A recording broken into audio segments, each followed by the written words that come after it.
I'm just a man, born in a world of sin. I'm just a man who died and was born again. I'm trying to let go of my wrongs. Lord, I'm just a man. I'm trying to let go of my wrongs. Lord, I'm just a man. God knows I'm trying the best that I can. God knows I'm trying the best that I can. I'm trying to let go of my wrongs. Lord, I'm just a man. I'm trying to let go of my wrongs. Lord, I'm just a man. I'm not perfect, have mercy on me. I'm not perfect, have mercy on me. I'm not perfect, have mercy on me.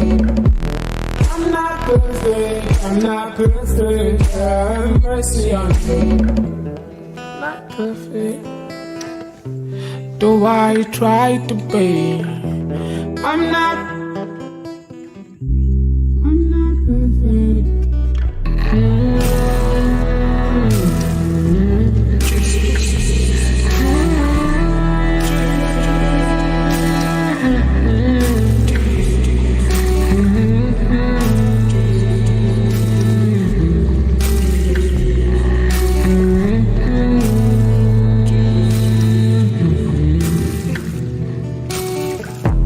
Open my eyes to see what I don't see. Give me your light to be where I should be. Open my eyes to see what I don't see. Give me your light to be where I should be. I'm just a man, born in a world of sin. I'm just a man who died and was born again.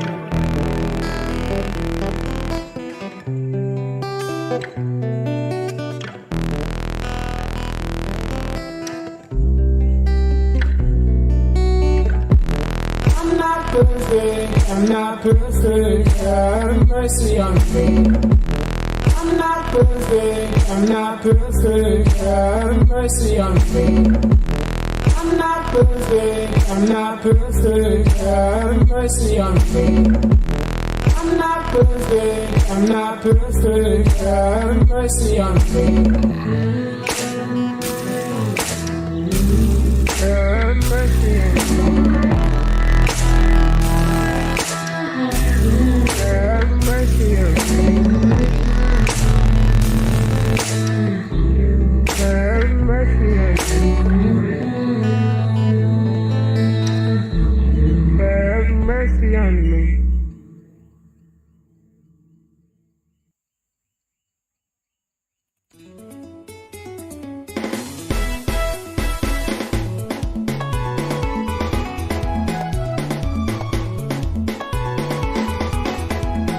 Masayu pumia dede me takitangio, takitangio.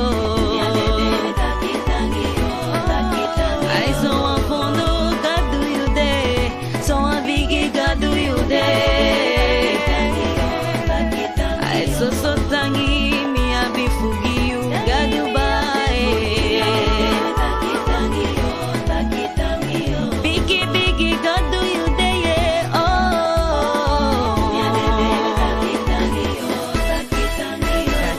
Kenye kai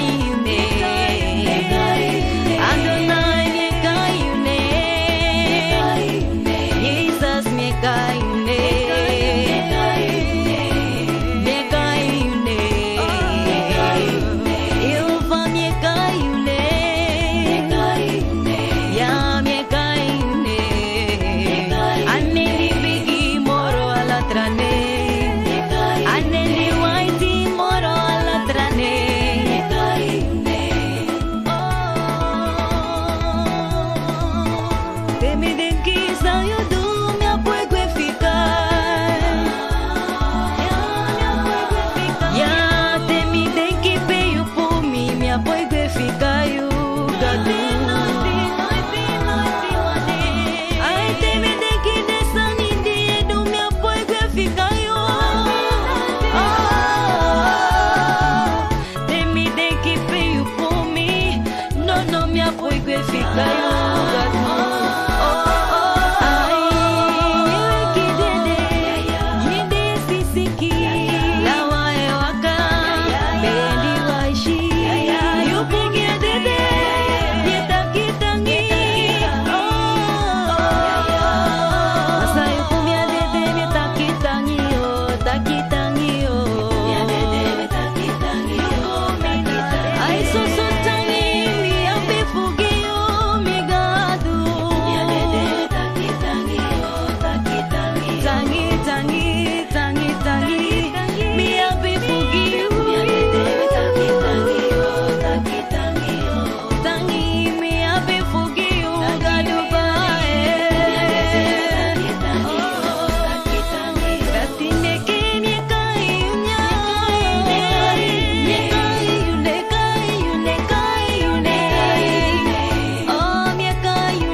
Shalom. Faude, fautang, als je live kijkt of achteraf, me bari wang bung odi na voor dat tego gado da gado voor Abraham, Isaac na Jacob. Ik ben Hebrew Mike en me breed dat we samen weer om de tafel kunnen zitten om het woord Gods te openen. Althans, die de me wan lukken na iets waarvan heel veel mensen misschien niet gehoord hebben. Maar wel in de kerken plaatsvindt. En vele kerken promoten dit. En vele geloofsgenootschappen die hebben het geïncorporeerd in hun aanbidding, in hun bediening. En het is dus spirituele formatie. Het klinkt heel mooi. Spirituele formatie. Wat weet je daarvan? Wat is spirituele formatie? Spiritual formation. En waarom heeft het zo'n invloed in de kerken, in het denken en de strategieën van de kerken? Spirituele of geestelijke formatie. Het klinkt goed. We kijken een beetje, we proberen te kijken naar dit onderwerp om te zien wat wij daarvan kunnen maken. Abong, dus me hoop taki atego gado kibritiario, taka bless you en taka give you inzicht, wijsheid en verstand. En me begi takala de woord voor mi mofo en de overleggingen voor mi atimag de in welgevallig. Dus vandaag kijken we naar spirituele formatie. Wat is dat? Van waar komt het? En waarom doen de kerken hier aan mee? En als de kerken hieraan meedoen, waarom zit je nog in die kerk? Spirituele formatie. Posugodoro dan dat we gwego luku even wampje boskopu en dan ben ik zo bij je terug. Nogmaals, washuit konaini.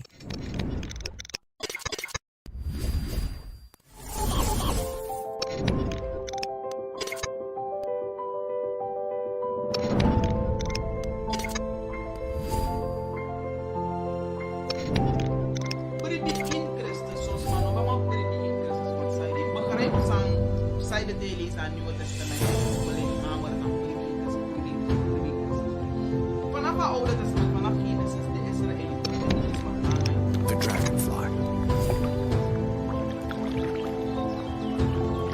Dragonflies are insects, but have long, slender bodies and two pairs of fragile wings. lovely creature is a killer with powerful jaws. Proof includes paintings from the 1500s. It includes stone depictions of Jews before the birth of the Messiah.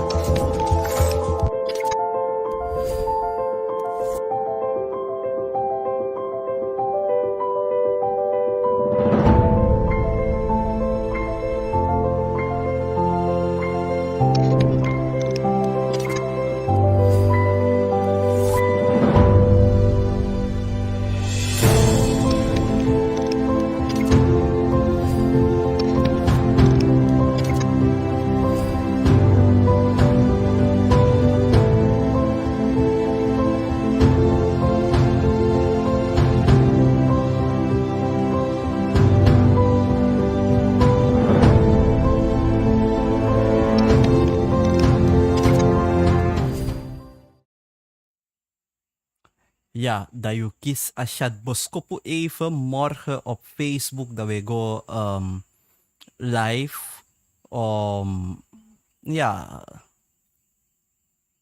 om het met u te delen of komt dat je morgen boem wat ik me denki no de echt bij elkaar maar tapu sabat manting dan we streamen live op Facebook a Hebrew Mic page om meer wijsheden, meer boodschappen, meer inzichten, meer kennis te proberen te verzamelen en daaruit te leren. Dus wapking variatie. En ja, dan hoop ik dat u afstemt, omdat we draaien lo sani muziek, predikingen, boodschappen, profetische lessen enzovoorts, natuur en noem maar op. Dus je moet er gewoon bij zijn om te kijken wat we bij elkaar knutselen voor morgen. En het gaat een mooi knutselwerk zijn. Het topic voor het idee, nogmaals, is geestelijke formatie, spirituele formatie, spiritual formation. Van waar komt spirituele formatie en wat is het precies en waarom doen de kerken hier aan mee? Pas ongoing na topic dat we lezen uiteraard, we in handeling hoofdstuk 20, vers 29. En dat we lezen handelingen 20, vers 29. Zelf weet ik dat namen heen gaan grimmige wolven bij u zullen binnenkomen, die de kudde niet zullen sparen. Uit uw eigen midden zullen mannen opstaan die verkeerde dingen spreken, om de discipelen achter zich aan te trekken. Dit is na sang apostel Paulus betekent een gemeente wat werkelijk voor de woord voor Yasha, wie verlosser, Christus, na zijn heen gaan, na zijn scheiden. Wanneer hij er niet meer zou zijn, zouden er schapen en wolfskleding komen. Mannen uit het midden van de gemeente, de broeders, die dus zouden opstaan om verkeerde dingen binnen die setting te leren en te brengen. Dus in unuting ubosatahi in a body of Christ. Er zouden lieden opstaan die met allerlei soort leringen de kinderen Gods achter zich te trekken om een eigen following te hebben. Dat zou gebeuren en het is gebeurd. We zien het om ons heen. Maar dit is bij de weerklank voor Sayasha betag eerder en we lezen Matthäus 7 vers 15, Matthäus 7 15 en Matthäus 10 16. Matthäus 7 15.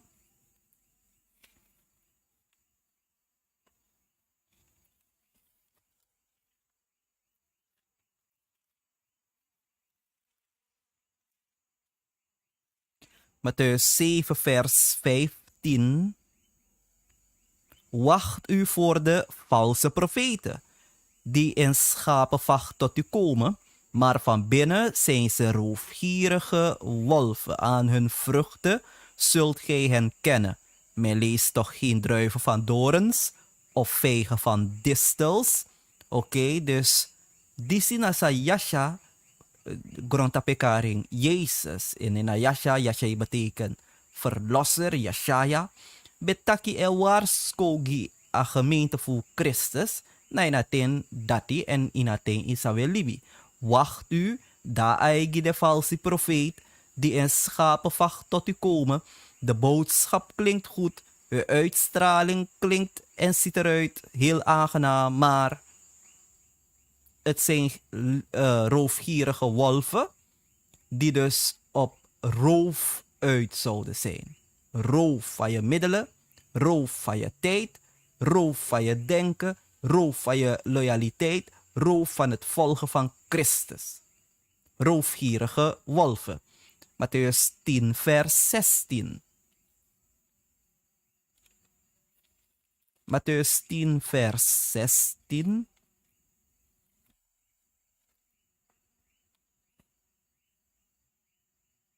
Zie, ik zend u als schapen midden onder wolven. Wees dan voorzichtig als slangen en argeloos als duiven. Zie, ik zend u als schapen midden onder wolven.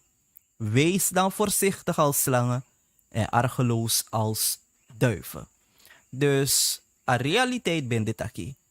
A gemeente bokisi walo uitdagers of a gemeente bokisi walo uitdagingen. En wat de bigi uitdaging ben de valse profeten, valse leraren, valse boodschappen, valse predikingen, valse technieken, valse, heel valse christenheid.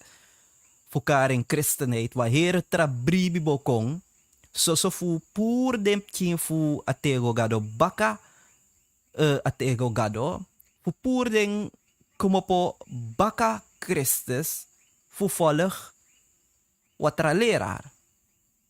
Dat is de realiteit. Dat is wat Christus en ook Paulus en natuurlijk de andere apostelen aan de gemeente hebben meegegeven. Tide we luku tide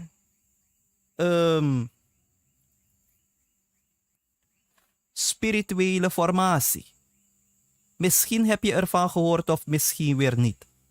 Spirituele formatie. Misschien heb je ervan gehoord en misschien niet. Wel, if you jere vindt, dat we proberen verfris naar geheugen. Maar if je no jere hiervan, dan dat is nou een boon occasie voor jou. Don denki en do luku. Zijnde, een keertje voor jou. En doe mee naar zo'n activiteit. Maar meer nog, if you sabi, zijnde, je de in een kerkete.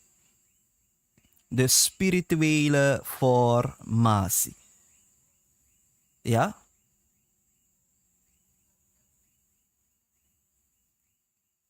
Oké.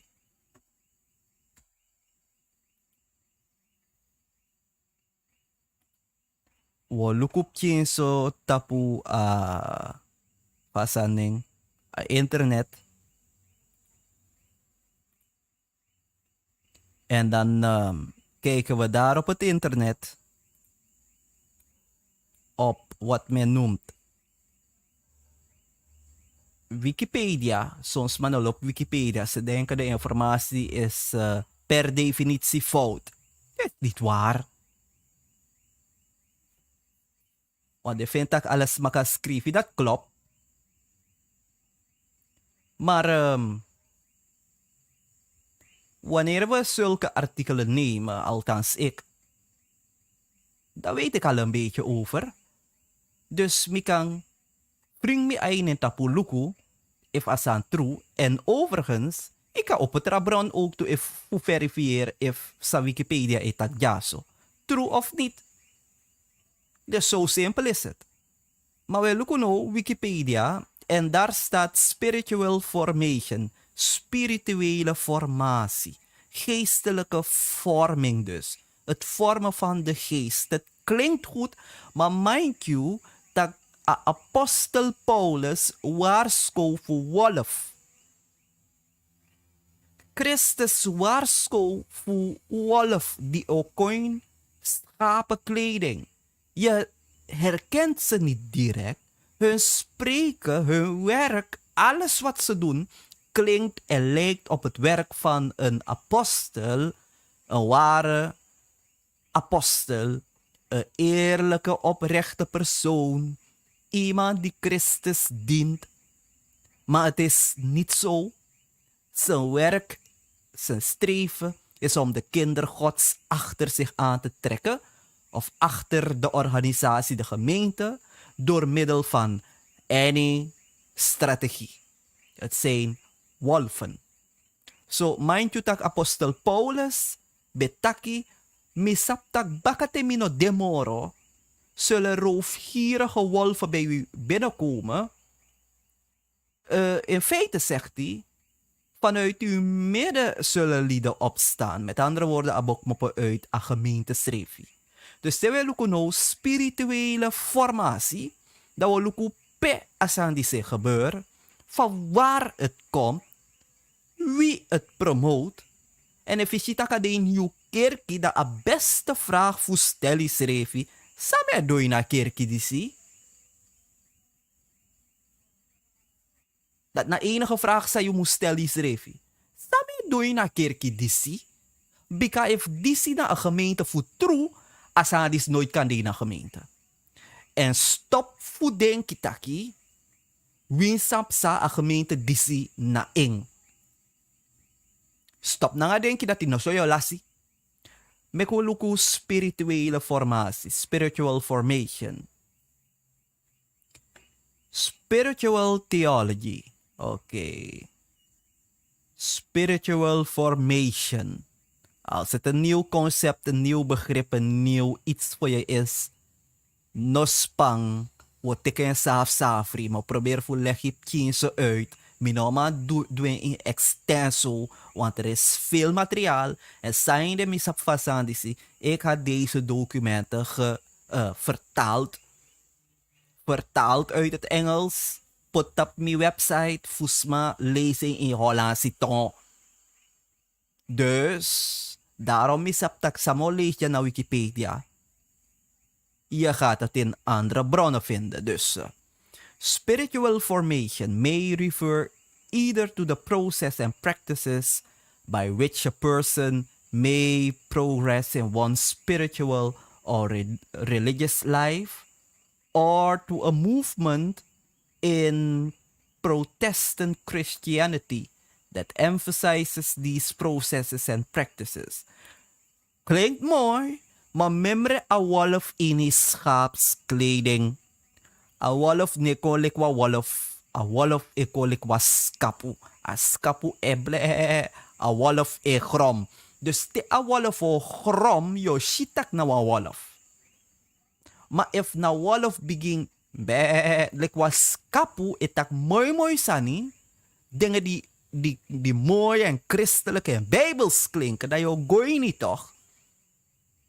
Wel, spirituele formatie may refer either to the process and practices, de processen en handelingen by which a person, waardoor iemand mag groeien in zijn geestelijke of religieus leven, of groeien naar een beweging in het protestantisme. Het protestantisme dus dat deze processen en handelingen stimuleert en promoot. De spirituele formatie. Na methode voor jou, zal ik dit aquí, ontwikkel geestelijk of spiritueel in je geestelijk leven. Door technieken, methoden, handelingen, dat je groot geestelijk in je libi of geestelijk in een gemeente PUD. Je grogomiti in een gemeente, plak na gemeente. Spiritual formation, het vormen van je geest. Oké, het klinkt mooi. Maar wat is het? We lezen het door. De processen die ter sprake komen, kunnen deze zaken inhouden, maar het kunnen ook meer processen zijn, ja. Specific techniques, specifieke technieken van gebed. Dus specifieke, de wetak spirituele formatie, sado do samim do, sade vindt dat im do fu groeien je fassie, gro in een gemeente, fu kon één met de gemeente, gro in Christ de tegi. Mana schapen of wolven na in schaapkleding. Het klinkt goed in een erge grom voor een wolf die wa nyayu, die wa kisju. Het klinkt goed. Specific techniques, speciale technieken van gebed. If you want een overwinnende prayer life. Prayer warrior. Beantwoording voor gebeden. Machtige doorbraken. Alle die mooi zijn dat diwaiere. Dat doleri specifieke gebedstechnieken of meditatie. Doleri van mediteren. Hoe groeien je fassie. Doleri van in biggie aparti. Wellicht.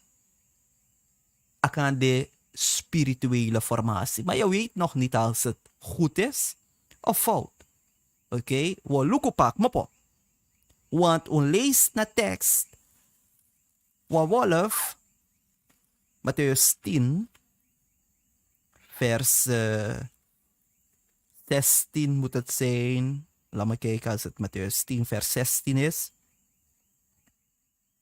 Nee, het is die andere in Matthäus hoofdstuk 7 vers 15. Matthäus 7 vers 15.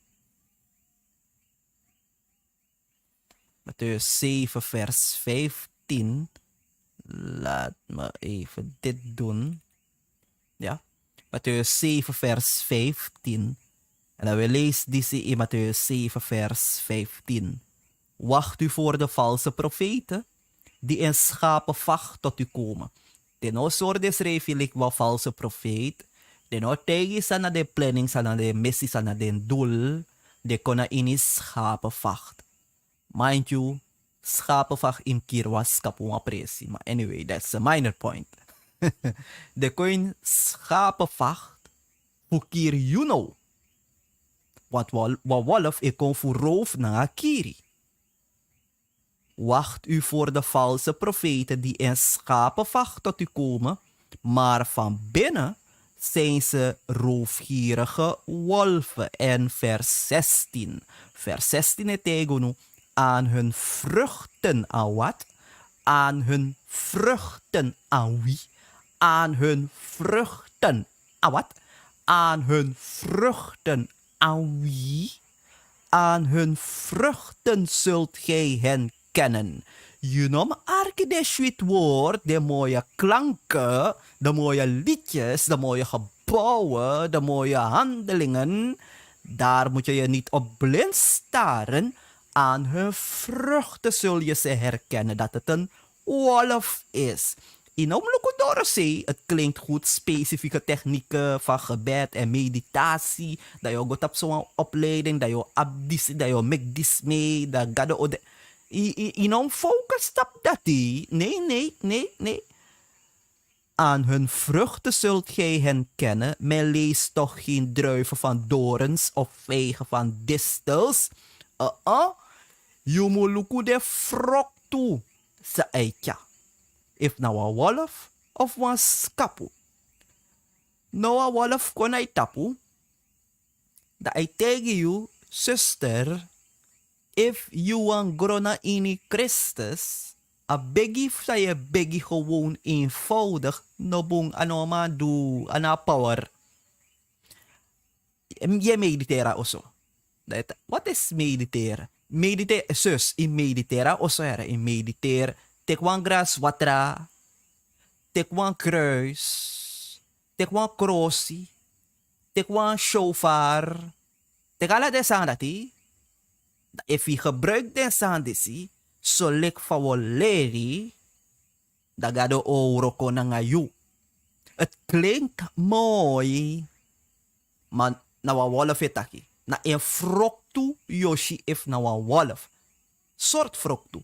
We try luku pe spirituele formatie. Mopo want nawasma ook een jaar dis presenteer dis giu. Misschien niet individueel, maar hij presenteer in een kerkie, i join a kerkie, i komita systeem, in ons sapsana a systeem en iedereen praat er lovend over.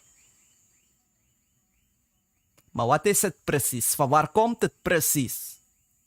Dat na key point. Na de frok to yo masabi de wolf in schaapkleding. Terug naar het scherm.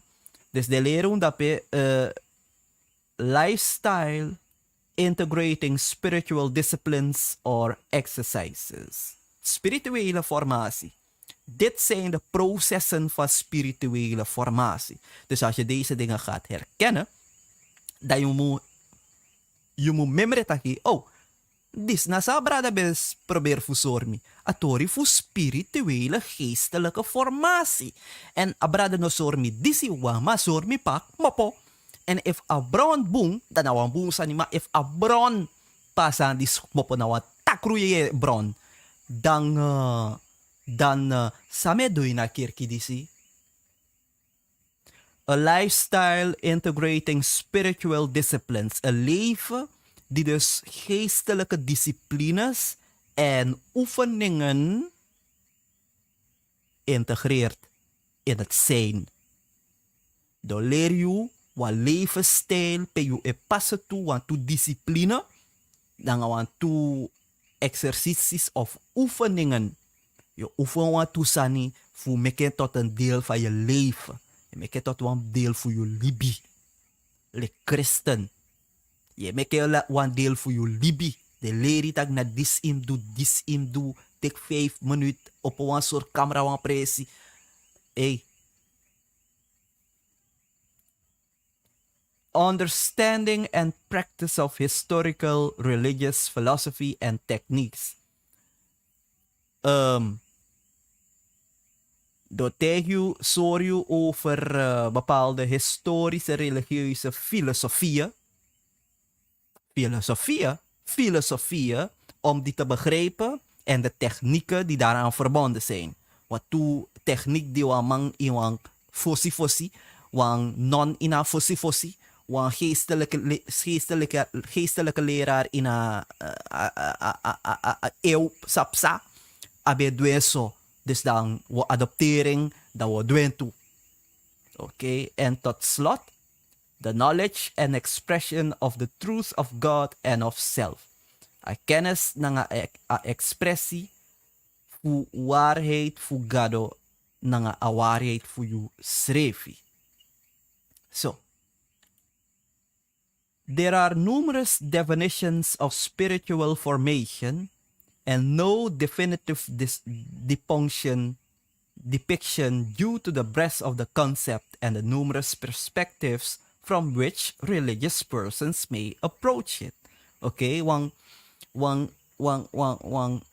haar fijne definitie, no degi spirituele formatie? Nee, dat niet. From a Christian standpoint, van een christelijk standpunt, most would argue, meestas mabotaki, dat geestelijke formatie identiek na nga heiligmaking. Spirituele formatie is hetzelfde, bijna hetzelfde als heiligmaking, zoals begrepen en as understood as a progressive, dus heiligmaking, als een progressieve en gradueel proces tot volwassenheid, geestelijke volwassenheid. No de teki geestelijke formatie, dat de taki geestelijke formatie bijna nawasan leki heiligmaking. Ja? Heiligmaking je groot takitrong volmaakt na in Christus. Maar we lopen dadelijk naar geestelijke formatie in de kern. It is often referred to as a being conformed to the image of Christ. Vaak wordt er naar gerefereerd, spirituele formatie, als iemand die het evenbeeld van Christus geworden is. Oké. Being made holy, heilig gemaakt. Or formation of virtue en character, formatie van waarden en karakter. Wetakifu, geestelijke formatie. In Care of Mind, Care of Spirit, psychiatrist Gerald G. May offers spiritual formation is a rather general term referring to all attempts, means, instruction, and disciplines intended towards deepening of faith. Oké, dat is een beetje naar die kant. Dus we look op zo. Spirituele formatie. Pak mo po. Ja?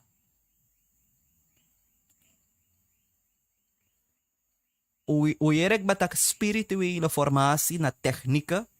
Onder andere technieken voor meditatie, technieken voor biggie en exercitie en oefeningen. Voor make you grow in geestelijk, in a jeje. Zodat ik kan morele Christus, ik kan wang overwinnende christen, dat ik kan de wang goede lid voor een organisatie, noem maar op. Geestelijke formatie. Oké? No de go kinso moro di bifutegi ta geestelijke formatie na nekwasan leki heiligmaking. Waarbij wansma meki stappen voor trong Christus gelijk. Geestelijke volwassenheid. Oké? Maar mekun luku even. Laat me even volgens mij op een pagina.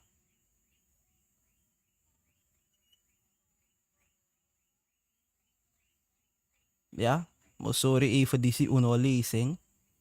Waar we zo net waren, the local Christian spiritual formation is distinct from other religious perspective. We look if that true. Dus het verschilt voor Sayoshi naar boeddhisten. Want toen ik kiezen voor gebed, speciale gebedstechnieken, naar meditatie. Dus dat betekent het is niet hetzelfde als bij boeddhisme hoor, of bij hindoeïsme of een Oosterse dingetje. Nee, dit is anders. Dit is van de Bijbel. Dit sleutelwoord discipline komt erbij. Dus, wat stippelijkheid, wat discipline in asasa do leri fudu. Mediteren. Hoe moet je mediteren? Bidden. En hoe moet je bidden? If je mediteert zo en bid zo dat je groot geestelijk. Discipline. Okay? Because the popular understanding of Protestant spiritual formation in the current era arose around a discussion of spiritual disciplines, geestelijke discipline, stippelijkheid wat geestelijke dingen betreft. Gebed, meditatie en goed doen en dat soort dingen. Vasten, noem maar op. As noted below, these disciplines have played a significant role in its conceptualization and practice.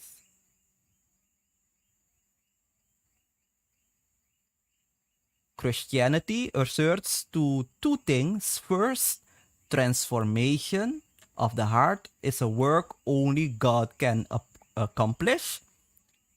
Prachtig dat je het weet. And second, we are saved not by our works or efforts, but by God's grace. Goed dat je dat weet. Ja?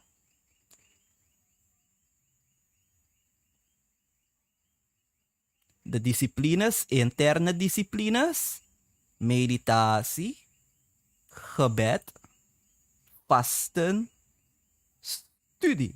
Alles klinkt mooi.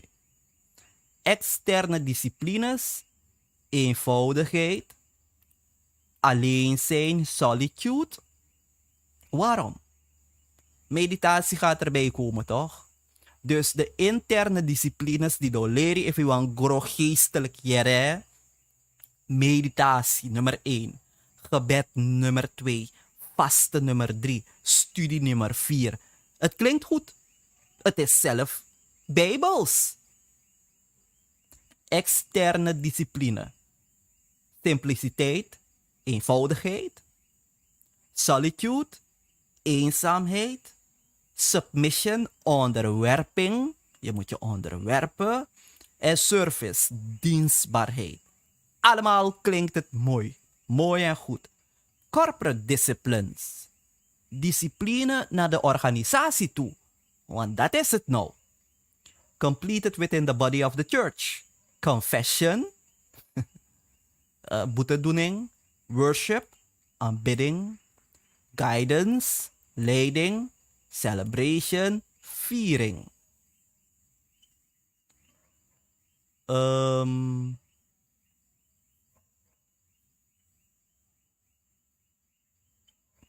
Als je wil, mag je dit alles gaan lezen. Maar nou, we direct passen aan die smapo. De spiritual exercises, ube voor de discipline toch, de oefeningen. De spiritual exercises of Sint Ignatius Loyola. Wie is Sint Ignatius Loyola? Alles zou takinay na 42 minuten. Geestelijke formatie, spirituele vorming en welke naam het ook mag hebben, komt van deze man. The Spiritual Exercises of Sint Ignatius Loyola. En we zijn op de website van de Georgetown University. Leaders in the renewal of the spiritual exercises interviewed in these DVDs. Okay? This na ang DVD dat de tegi sumana ding masa de interview. Dit is een Rooms-Katholieke priester. Die gaat dus praten over de geestelijke oefeningen van Sint Ignatius Loyola. Dadelijk boluku sumana Sint Ignatius Loyola. Het is een Rooms-Katholieke priester geweest. Niet gewoon één, maar een Jezuïet.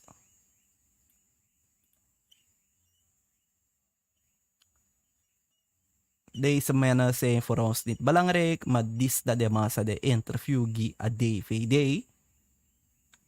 Lukuja Walter Farrell S.J. Watrapater ja Jezuïet 30 jaar lang voor Vaticaan II en de Jezuïte General Congregation of that period.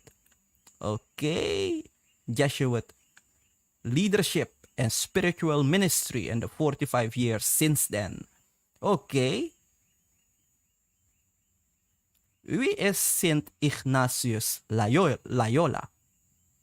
En van waar komt geestelijke vorming, geestelijke formatie, spiritual formation? Het komt vanuit de Jezuïeten. En Loyola heeft het geleend uit de Oosterse religie. If me lay, dan denk me dat me leren. But this is the short version for you come up to speed. We zien een paar Jezuïeten trained in philosophy with a doctorate from the Gregorian University, Rome. He became one of the leaders of the society's adaptation to Vatican II. Vaticaan II is een mooi gegeven. Wat is er gebeurd in Vaticaan II in een concilie? Nou, een concilie of zo. And the implementation of the guidelines for the religious renewal that were laid out by General Congregation 31. In Vaticaan II, nou een document me denk ik. Oh, met een goede. Rome ontwikkelde een herprogramma pafu tja alle de kerkie kona onder een baka. Een soort programma de bevolg. Hoe beïnvloedt de kerkie via de Jezuïten. Via de wie? De Jezuïten. Om die kerken, die secten, de dochters van Rome terug te brengen onder de paraplu van Rome. In Vaticaan II, de mekwa heer programma van muziek tot gebed en aanbidding en ecumene. Van voetja alle de bondro, alle de kerkie die squwa wang. Voetja de terug onder gezag voor Rome. Ignatius Loyola, bedewa Jezuïet, niet gewoon één, die leni a Oosterse religie, dat meki wan christelijke versie ving, en die dena de een spirituele formatie, geestelijke vorming. En in na Vaticaan II, Ingrisman Botaki, die rolled it out in a hier zogenaamde Christianity.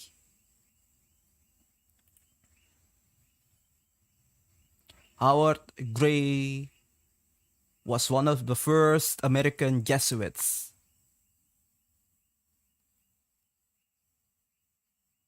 Dominic Maruka has spent his career training others to understand and implement the dynamics of the spiritual exercises. Net hoe lees ik na ina protestantisme adito. Wo jeupe akmopo. Akmopo na ini Rome, akmopo ini akringa fu den Jesuiten. En de Jesuit na de intellectuele na legre fu Rome. As an individualized experience. Ja? Kijk hier. He received a doctorate in ascetical mystical theology. Ayo. As esoterisch na in a sfeer dat we mystieke theologie. Dit is voor een mysterie godsdienst, daarna een Babylonische godsdienst, daarna godsdienst voor Rome. Ik kies wat doctoraat in als het esoterische, als ik zo vrij mag zijn om dat te vervangen, esoterische mystieke theologie voor de Gregorian Universiteit in Rome. Pe schreef een thesis over a spiritualiteit voor Ignatius Loyola. Giving from 1970 to 1977, he developed teams to train Jesuits throughout the United States in giving individual directed personalized retreats. De train amadisi go train omensma individuen. Kopot pastors na ini. Christelijke pastors na ini. Denominatie pastors. Kopot dati dan gewoon individuen. In retreats, isap sana de retraite toch. Pedeng leider ego je gawa retraite liki bedrijf, liki kerkie dat je ga retraite toch, want training ode. Deze gast hier, een van ze, overigens allemaal, train individuen in retraites, a techniek voor spirituele formatie voor Ignatius Loyola. En unka sabi en citeer wat losa jaso, maar ik heb het niet voor de hand. Maar je mag het gaan onderzoeken. De voorganger voor de kerkie, ik kies die les voor Jezuïten. In de theologische score.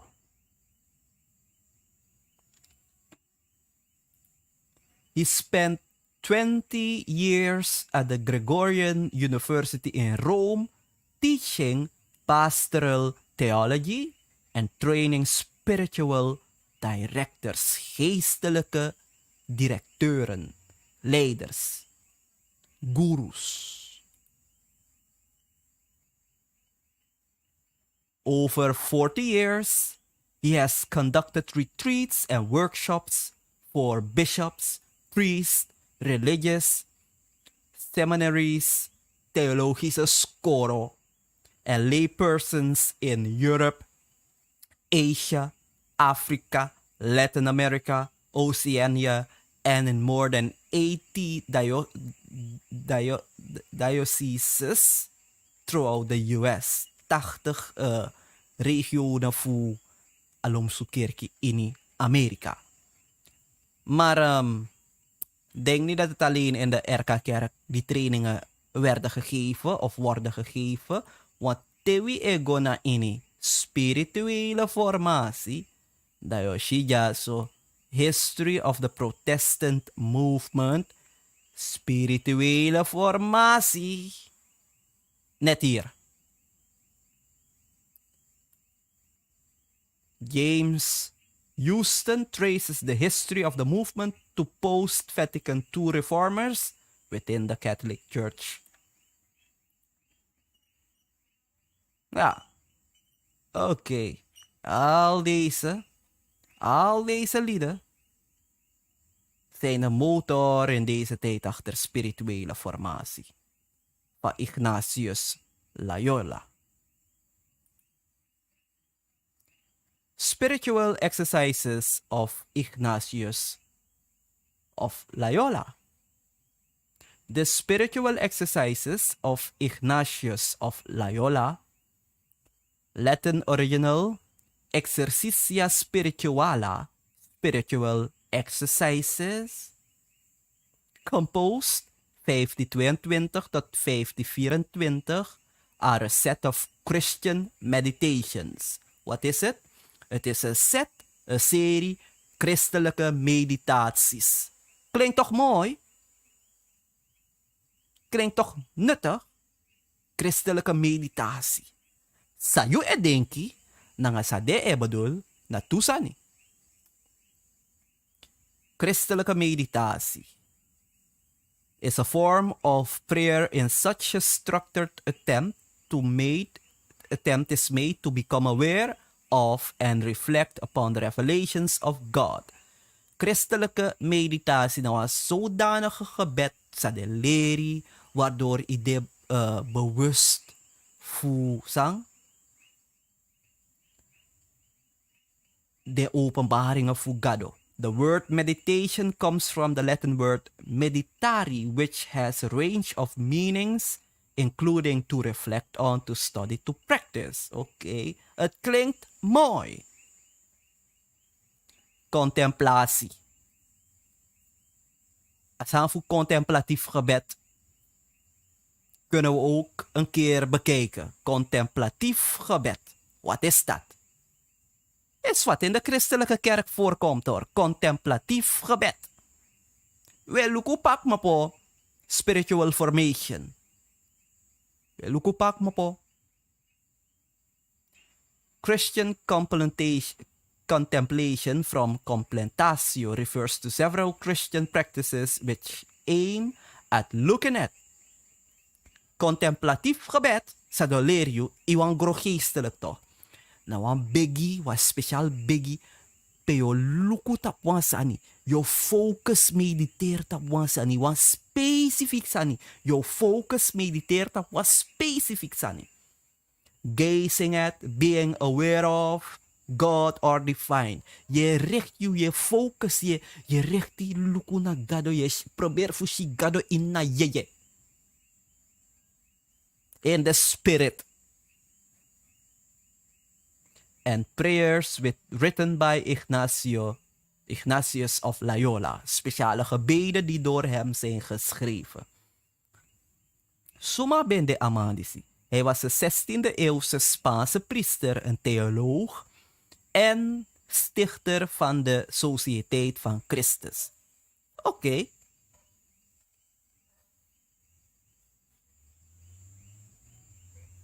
Stichter voor een sociëteit voor Christus. The Society of Christ, also known as the Jesuits. Sumada Ignatius Loyola, na amang sa biging a Jesuïte orde binnen a Rooms-Katholieke geloof. De Jesuïten, na legre fu Rome, na de intellectuelen, na de masabe infiltreer je organisatie, broka organisatie of teke over zonder je sabi.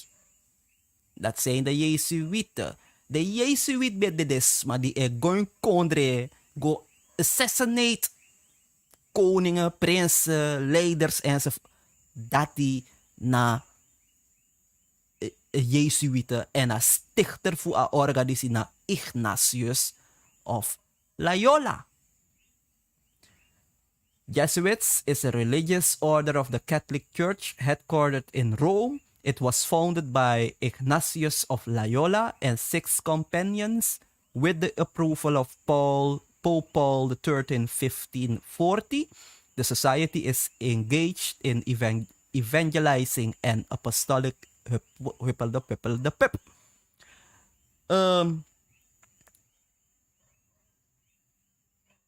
Dus het is goed voor je verdiep je in een Jezuïte orde.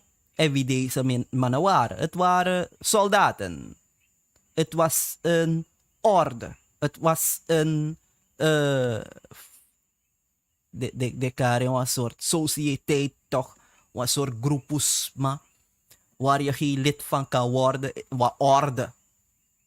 Ja, de orde diensranang. Om een orde diensranang. Los je nou een orde. Forester nou een soort orde.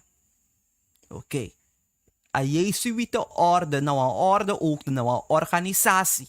En een organisatie die ze doet, oerokot op evangeliegebied, evangelie, onder andere.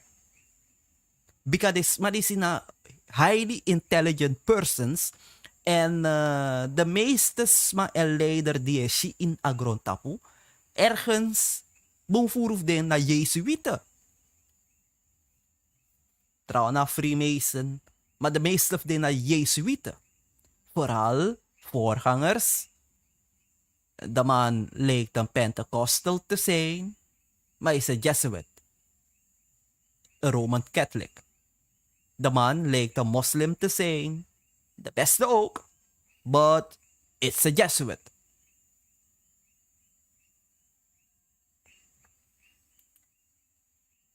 Zo. Background, wat ik achtergrond even. After recovering from a leg wound, heb ik kieswang want na een voet in een oorlog na in Pamplona in 1521.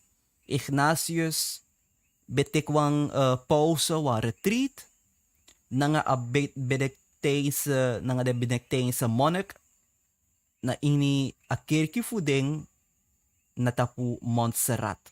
Niet Montserrat hier aan eiland, maar ik meen in Frankrijk ergens. Of Spanje, in Catalonië. Dus dat ik wat voor herstel dat oké. Where he hung up his sword before the statue of the Virgin of Montserrat. Ang een zwart dape, pa bek mapo voor een oorlog, pe de kirisma. Oké? Dus die akis won ne futu aan de maastre, dat ik wan pauze, dat go na de Benedictijnse monniken go in wan klooster wan presi, wan kerkie, na in Catalonië, Montserrat, a kerkie in Montserrat, Catalonië, Spanje. Dat samp sadape. The monks introduced him to the spiritual exercises of Garcia de Cisneros, which were based in large part on the teachings of the Brothers of the Common Life. Oké, dus nu wordt hij geïntroduceerd aan een spirituele formatie, een ceremonie, religieuze ceremonie, van gebed en meditatie en noem maar op. En op basis desma sabekanging, deze groep hier althans genoemd, Brothers of Common Life. Sumana de Brothers of Common Life. The Brethren of the Common Life was a Roman Catholic pietist religious community founded in the Netherlands. Abedewang grupo vrome Rooms-katholieke priesters of een gemeenschap in Holland in de 14e eeuw. Gesticht door Gerard Grote, formerly a successful and worldly educator who had a religious experience and preached a life of simple devotion to Jesus Christ. Oké. Dus de man is bekend een vorm die meditatie, gebed, speciale gebeden, speciale formules enzovoort. Holland. Zo, maar wat meer? The promoters of the Devotio Moderna, from Montserrat, he left for Barcelona and took a detour through the town of Manresa, where he eventually remained for several months atawa tumung na inimansera, continuing his convalescence at a local hospital atang na iniwa lokale hospital da pefu betre. Inatendisi a ontdekte hij a imitatie voor Christus. Wat dit woord betreft,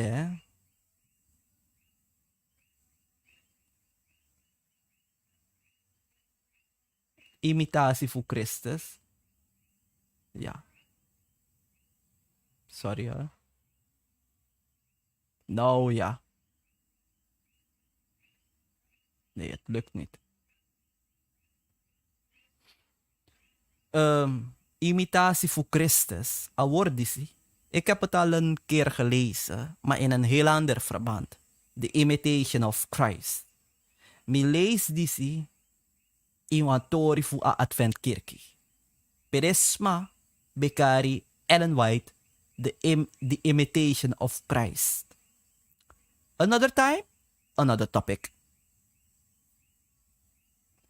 Dus gedurende apistendisi die Ignatius of Loyola bij de ini apresi mansara wan tumung, dan a ontdek a Imitation of Christ of Thomas a Campis, a crown jewel of the Devotio Moderna, which, unlike the focus on labor in the Lord's vineyard, which Ignatius will give to his constitutions, gave little grounding for an apostolic spirituality.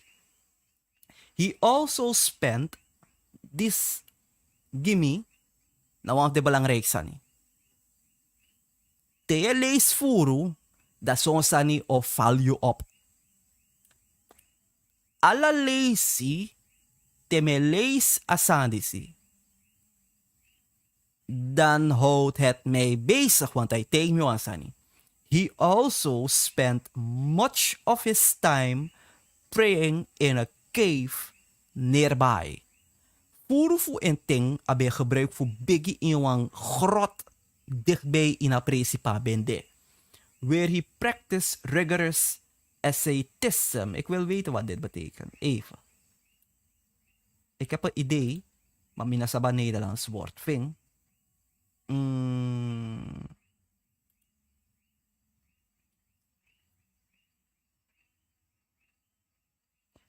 Asceticism from the Greek, ascesis, exercise. Oké, na oefeningen.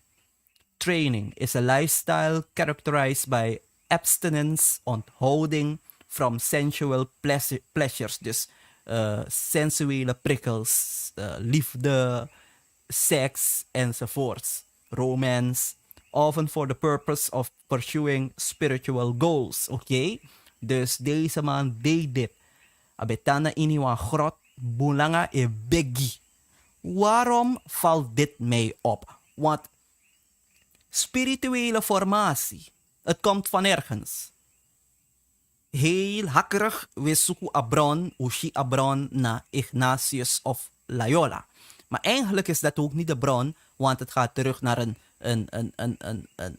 een groep waar hij was en ding bij kiezen voor een groep uit Holland, a Romeinse kerk, oké? Maar met tijd je dat gaan die koppen uit de Oosterse religie. China na de kondre dati. Na Oosterse sani. Na Oosterse sani. Oké. Dus Ignacio of Loyola ook lobe begi in grot. Kom karwan tusma di belobe begi in grot. E allerlei zitten de begi in grot. E doe de ceremonie na in grot. In wan olo in wan bergi. Krijgen ze boodschappen. Openbaringen. Ontmoetingen. Divine intervention. Of hoe je het wil noemen. Allerlei pemilesis ma de in grot. De abiwa geestelijke ervaring. Kom karwan tusma. Dus we zien. Ignatius of Loyola. Die bebegi in grot. Akwangawang spiritual formation.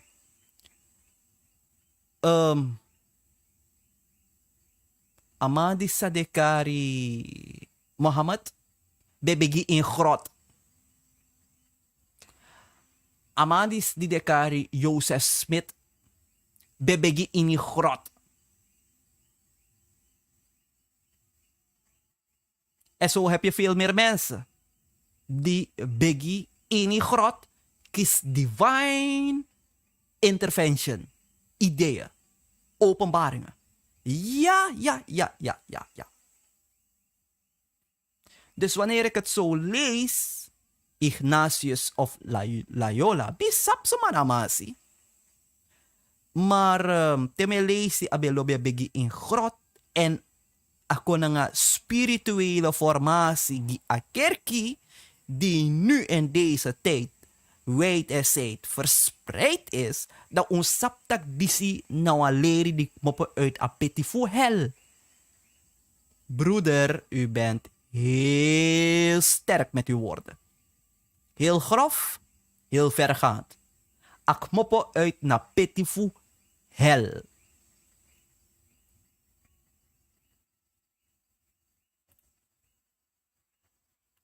During this time, Ignatius experienced a series of visions. Akiswa aantal visioen. And formuleer de fundamenten voor een spirituele exercise. Geestelijke exercitie of spirituele formatie. He would later refine and complete the exercises when he was a student in Paris. The spiritual exercises of Saint Ignatius form the cornerstone of Ignatian spirituality, a way of understanding and living one's relationship with God in the world as practiced by the members of the Society of Jesus. Okay.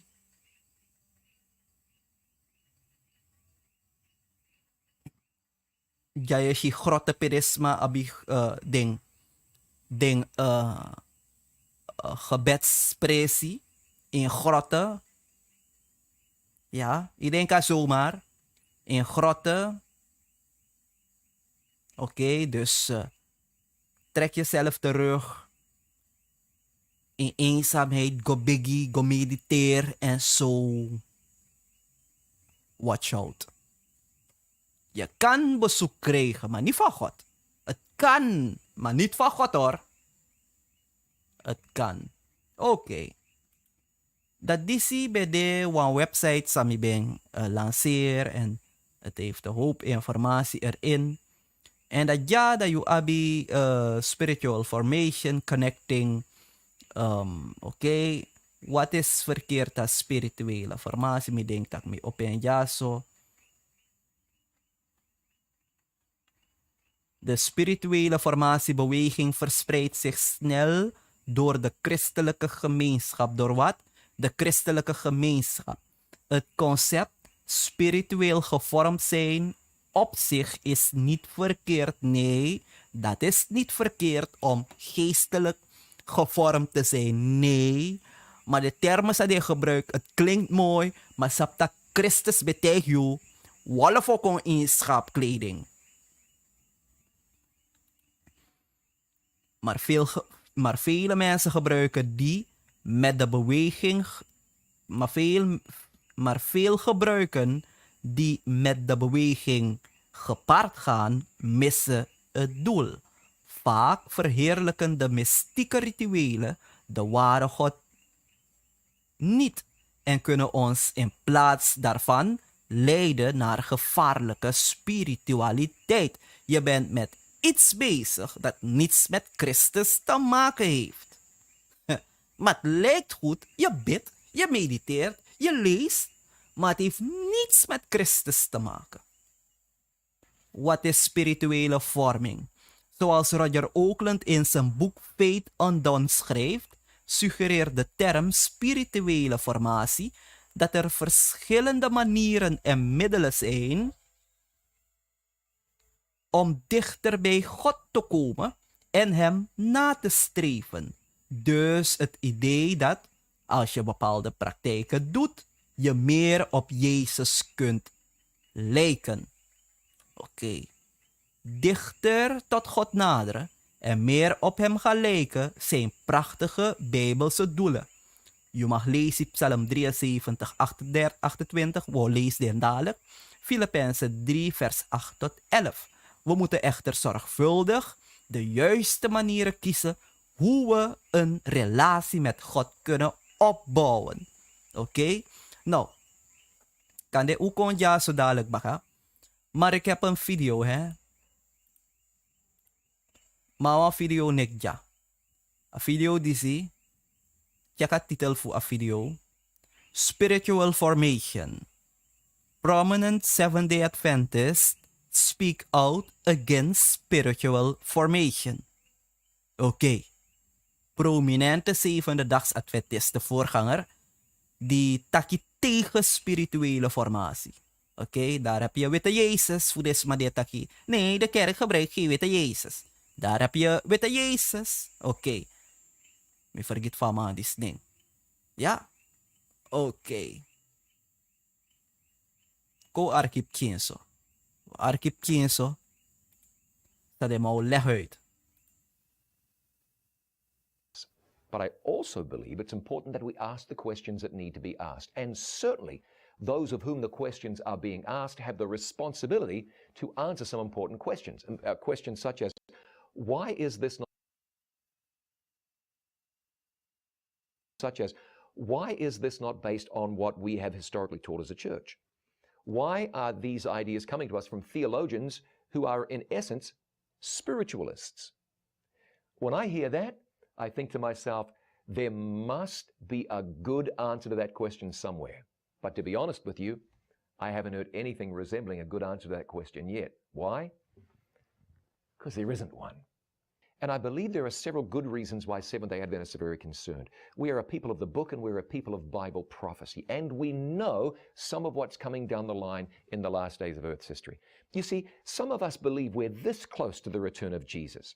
We're concerned then because we've been told in the Bible and the spirit of prophecy that deceptions are going to come. Startling deceptions. Now let me ask you this question. Even if you disagree with what I'm saying, especially if you disagree with what I'm saying, if a Seventh-day Adventist Christian knows that deception is coming, and then a Seventh-day Adventist Christian sees a movement flooding into the church, traces the roots of that movement and say this leads to authors that are Roman Catholic in the orientation, or perhaps they are spiritualistic in their orientation.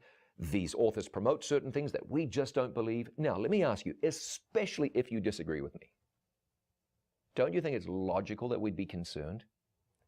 If I'm concerned, you can see why I'm concerned, because we're this close to the end of the world, and this thing has a ring about it that causes some questions to be asked. Zo, als ik me niet vergis, is dit Sean Bradford of zoiets. Want ding, big evangelist, wereldwijd bekend. It is written. Duidelijk zegt hij dus, sa utaki sa olesi zo gebrekkig, dat spirituele formatie mo po fu lomso kerkere. O shipak mo po abround fu Jesuita Ignatius de Loyola. Oké? Wang techniek van gebed en meditatie en spiritualiteit, welke geleend is uit de Oosterse godsdienst. Oké? Ignatius de Loyola, in zijn wandeling hierin als Jezuïet, gobegi in een grot, dat kies wa aantal visioen, soort visioen akisi. Akantaka kis visioen, fafu skrifi asandi spot fini, gi a kerki in a historia conte in un ting, me bet nat nadati. Anyway, a skrifi a spiritualiteit disi, a methode disi, schrijven poti, en dat heeft hij dus overgebracht aan wat hij is gaan oprichten, a Jezuïte orde, sana a leren voor a intellectuele batterij voor a lomsu kerki, a paus die sas donawang Jezuït, so de moro intellect man voor a lomsu kerki na Jezuït, so. Dus dit alleen door de eeuwen heen naar de Jezuïet, Pafu Dusonsani, Begi, Singi, noem maar op. Dus a go in een grot en a kisi fishuna, alas maar zo go do ceremonie in grotten, wa entiteit e wakamit desma. Ik heb 2 voorbeelden genoemd. Amasa opo a kerki fu mormonen, Joseph Smith na inwa grot abe gobegi.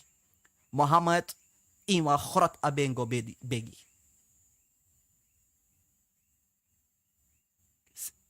Zijn de reken de lop grot zo? Grot na dungro toch? Dungro toch? Unogo moro dipi in de grottori. Maar wat bevolk ik me uit wat grot? De kaarding, de caveman. Maar bevolking bepaalt wat grot, uit grotten. De kaardes maar dat de caveman. Oké, maar laat dat maar. Loyola libi een geestelijke formatie, ingeschrift in zijn discipelen tot in alle eeuwigheden. Ja? Deze predikant van de Adventkerk, Sean Bradford, abi nare smaken van dat ding. Zijn dat je denken dat hij zijn mening geeft hierover? Omdat hij shitaki adena kerkie toe. Omdat hij shitaki hij kruipen kon toe. Hij kruipen kon.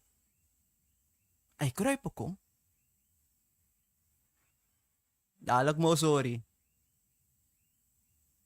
Laten we een andere man nemen. Kijk deze meneer hier. Of dit rabigi evangelist. Amazing facts. Dit is pastor Doc Bachelor. Kom tegen jongens Asani. Deze man is een van de fake Jews hoor. Rijke man. Zijn ouders althans. Rijke man. Maar de tegenwoordig de ouders die zeggen dat die wat dat er een adventist is. Zo. De meeste van de evangelisten op die netwerk die zeggen dat die fake Jews hè. We zien de lijnen toch? Maar deze goede broeder is ook één persoon waarvan ik weet dat hij zich had afgesloten van de wereld. Is een geestelijke zoektocht in een grot. Zoek je getuigenis. Doc Bachelor. And follow the worship of God the way he had designed, and others that were looking for something else. They were compromising their worship, they're compromising the word of truth with the pagan teachings and practices of the nations around them. That same threat faces God's people in the last days, where instead of looking vertically to God, we begin to look horizontally and compare ourselves among ourselves with the other religions and begin to integrate and adopt some of the pagan practices of even other Christian churches. It's the Babylonian food. Wat? Dus sama die sekaring, Babylonische voeding, Babylonische godsdienst, heidendom. Dat zijn zijn woorden, niet de mijne. Zijn niet mijn woorden, dog bachelor taking.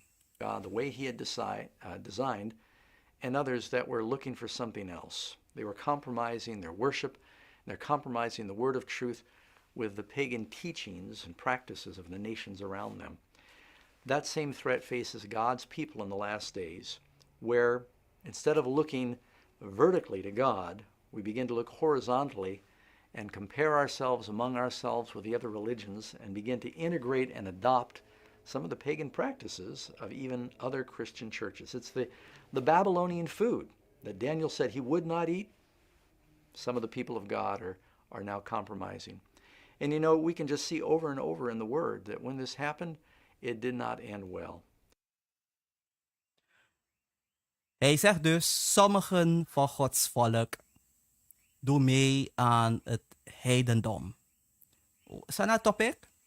Sana topic van video die zie. Spiritual formation. Prominent Seventh-day Adventists speak out against spiritual formation. Broeder, waarom draait u dit? Omdat broeder u wat gaat wijzen. Kom Lukwa Tramaja. Dr. Herbert wie? Oké, even. I'm Herb Douglas. You listen to many men and women already telling you how the spiritual formation has come into the world. But do you know how quickly it came into the Adventist church? I've been preaching and people before me have been... What? What? Came into what? Came into where? Came into sang.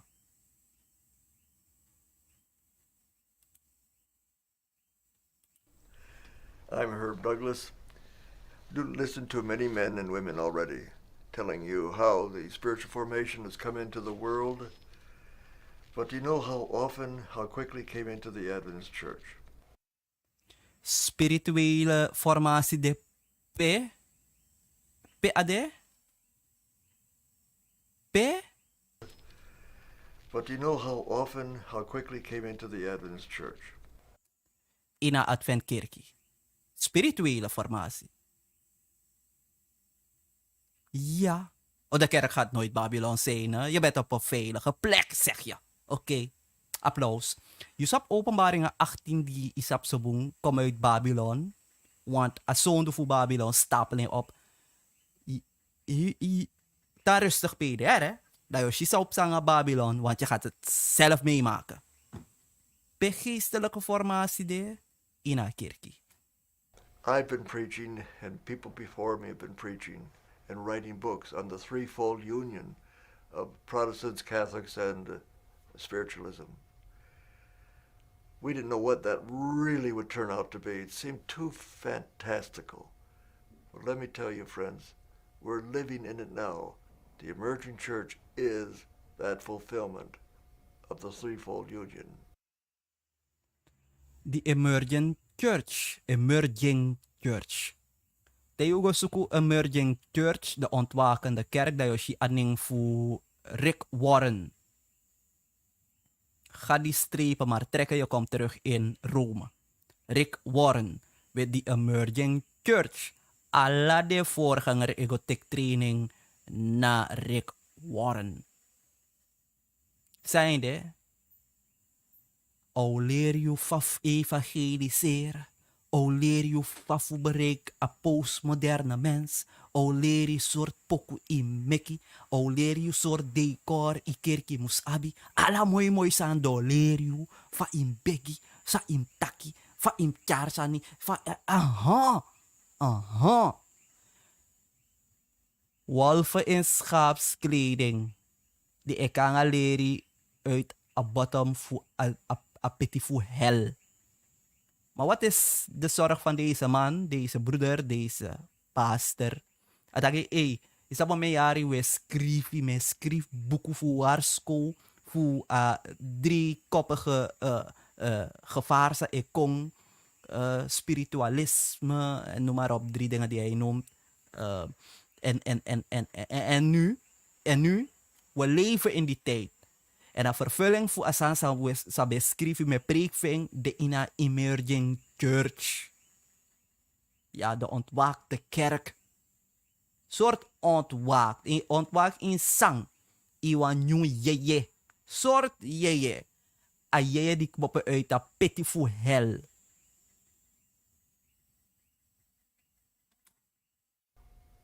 My name's Rick Howard. I'm the author of this book that you see behind me here, The Omega Rebellion.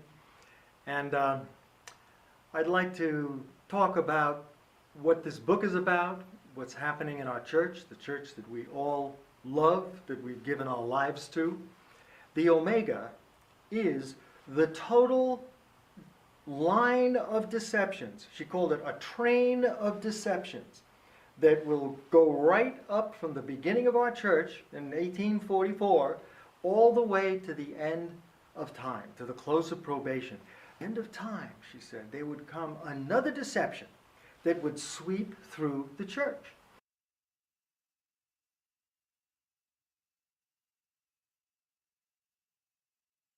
Zo toevallig no, ang mga karabuko, misaptak mga babuko. Dit is omega 2. Ik moet er 2 hebben, dacht ik zo. If me hoping dat me nou lin was maar waf den deel. En dat is maar nog jaren kom baka. Omega 2. Namadisi. Na schrijver ja.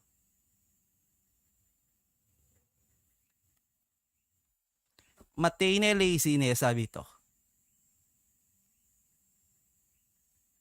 Dus is iets.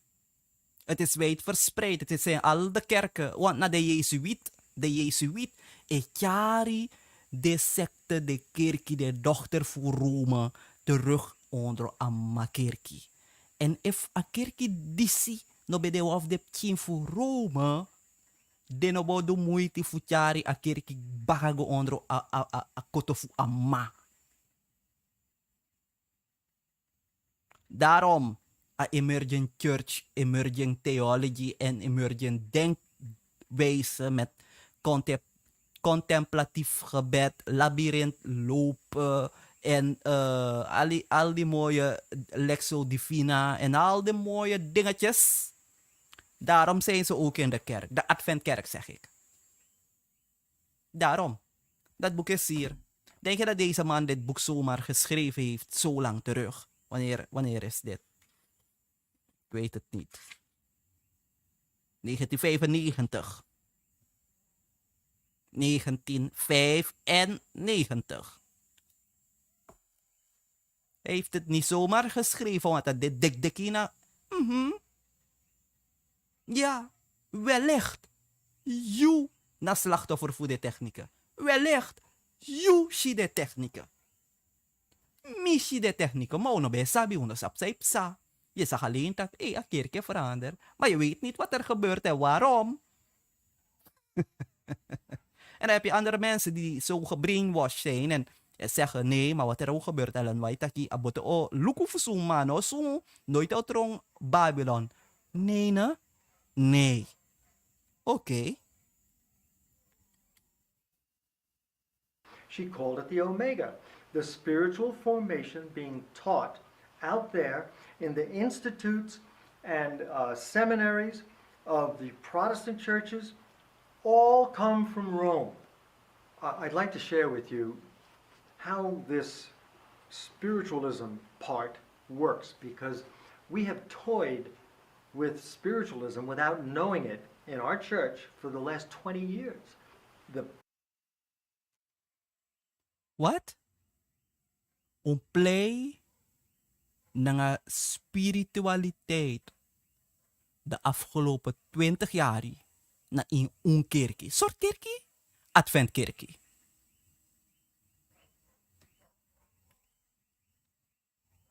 Spiritualism without knowing it in our church for the last 20 years. Spiritualism part works because we have toyed with spiritualism without knowing it in our church for the last 20 years. The very practices of spiritualism that I learned when I was a Hindu, when I was a spirit medium, when I did automatic writing and things like that. Those very things that got me into that trance-like state are being taught as a part of spiritual formation. This that trance-like state are being taught as a part of spiritual formation. Automatic writing and things like that. Those very things that got me into that trance-like state are being taught as a part of spiritual formation. This is what Lectio Divina is. This is what breath prayers are all about. All right, so when any of our people are teaching this to our young people, thinking that, oh, this is just a relaxation exercise, it is far from it. All right, these are dangerous, spiritualistic practices that anybody who has been involved in spiritualism and in the occult, they are full aware of what's happening. Right? Intelligence and speaking about real issues in life. Because I believe that in the Bible and the writings of Ellen White given to this movement, we have all of the counsel needed to help us to grow strong in the Lord and the power of His. Dit is zo ironisch. Ataki, ben deze man zijn naam vergeten. We hebben alles als Adventisten om ons geestelijk te laten groeien. We hebben de geschriften van Ellen White enzovoort. De geschriften van Ellen White. Actie me zomaar bij de spiritualist.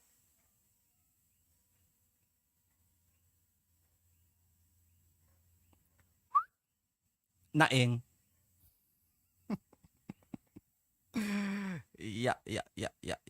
Nogmaals, a video DC, Spiritual Formation. Prominent Seventh-day Adventists speak out against spiritual formation. You verstaan, Taki. Oh. Is het in de gemeente soms? En mijn antwoord is, ja. Het is in de gemeente, niet soms. Al de hele tijd. En niet alleen in de Adventkerk, in al die kerken. Allemaal. Nou, in de meeste. Want theorie ding prominente Seventh-day Adventists die zich uitspreken er tegen geestelijke spirituele formatie. Dan denk je, oké, dan heeft men misschien geluisterd, hè. Men heeft misschien geluisterd. Laten we kijken als dat zo is.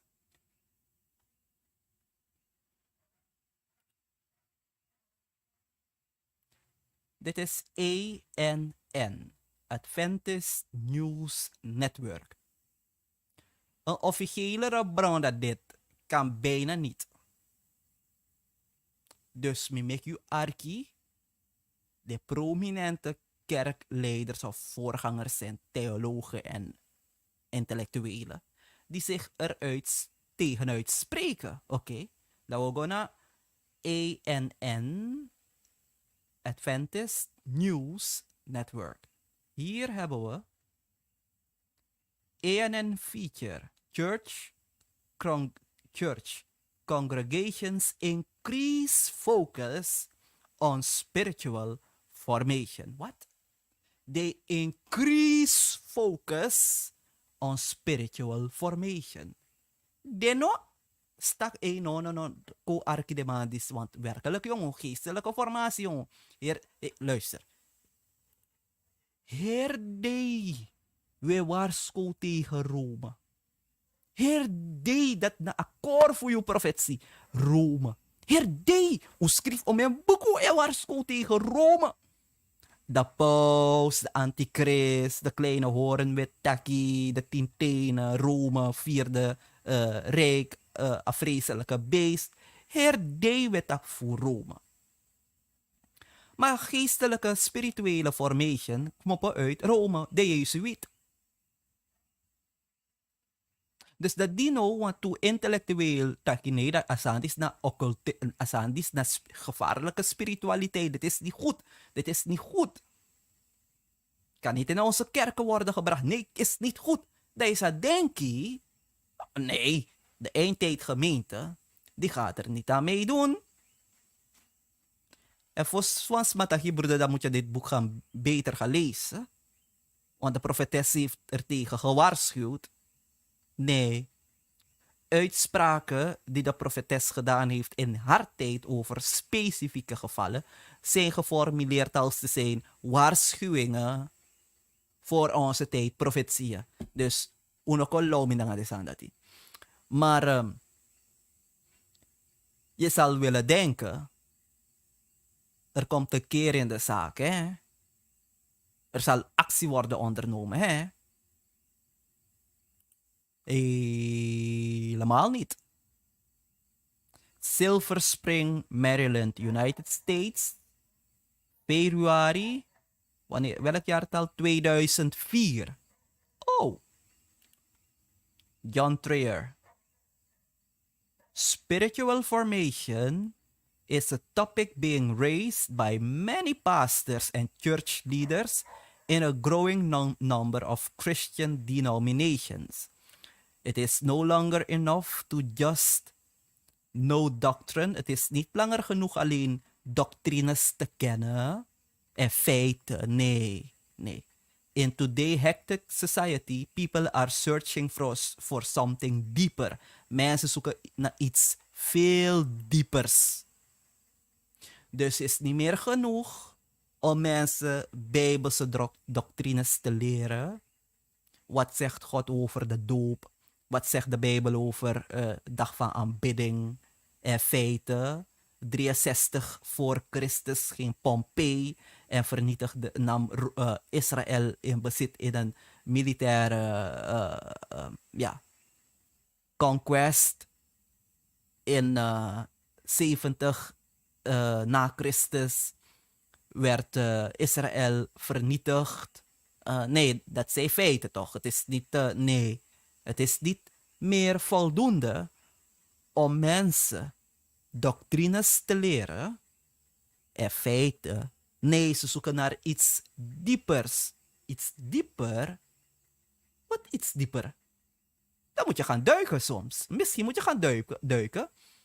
Of iets doen. Maar iets dieper? Hoe bedoel je iets dieper? Something deeper and more meaningful. Something that makes sense in their whirlwind lives. For the Seventh-day Adventist Church, a wake-up call. A what? A wake-up call. A wake-up call was sounded after a 2002 survey showed that though doctrinal understanding was high, there were several areas of concerns. Hoewel op doctrinegebied, op doctrinegebied, wat doctrine betreft, was kennisniveau vrij hoog, maar er waren nog een paar gebieden van zorgpunten, including low involvement in daily prayer, weinig dagelijks gebed en bijbelstudie, active Christian witness to the community and participating in community service. See ANN October 9, 2004. Alle de gebieden sa de karja. Alle de gebieden sa de karja komen mooi overeen met wat we hier lezen. Toch? Spiritual formation. Meditation, prayer, fasting, study. Dat waren de zorgpunten. Volgens dit artikel. A wake-up call. Huh? Oh. Nee, we moeten iets doen. Dus, un luku jere, want tu vooraanstaande voorgangers, intellectuele taki, spirituele formatie komt uit het heidendom. Is gevaarlijke spiritualiteit. Het is niet goed. Nou, lees wat artikel. Pedetak, het is wel goed. De kerk zegt dat. Is een wake-up call. Omdat bij een enquête bleek dat de mensen van ons geen dagelijks gebed hebben en bijbelstudie en actief deelnemen aan evangelisatie en christelijke hulpverlening en zo community service. Dus daarom, unoro ko na een programma voor bemoedig des maar doe dat. Nee, we gaan regelrecht naar spiritual formation, dat we take dat.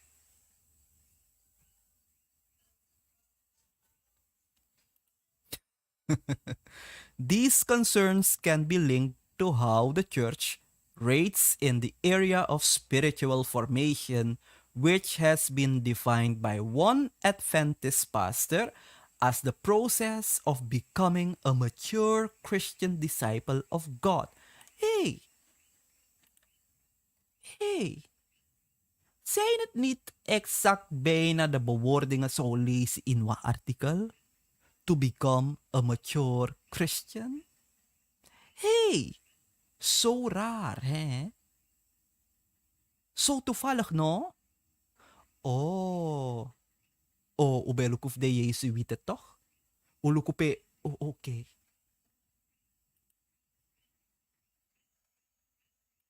Another person describes it as whatever you do to specifically nourish your relationship with God. Okay. Spiritual formation is not a new idea or concept, and a lot of Protestants are in the same boat. Het is niet nieuw, zeggen ze. Het is niet nieuw. Nee, het is niet nieuw. Ignatius de Loyola deed het sinds jaren 1500. En toen namen de zogenaamde protestanten het over. Spirituele formatie. En wie neemt het over? A kerk sa noito de Babylon. Het is niet nieuw. Vrede, vrede. Geen gevaar. Het is niet nieuw, man. Alle andere christenen doen het. Laten we het ook doen, no? We are rediscovering it. We herontdekken het. Oh.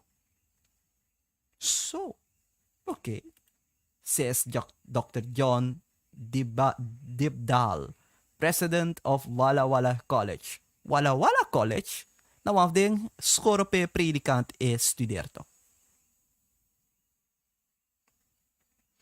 An Adventist institution in Washington State.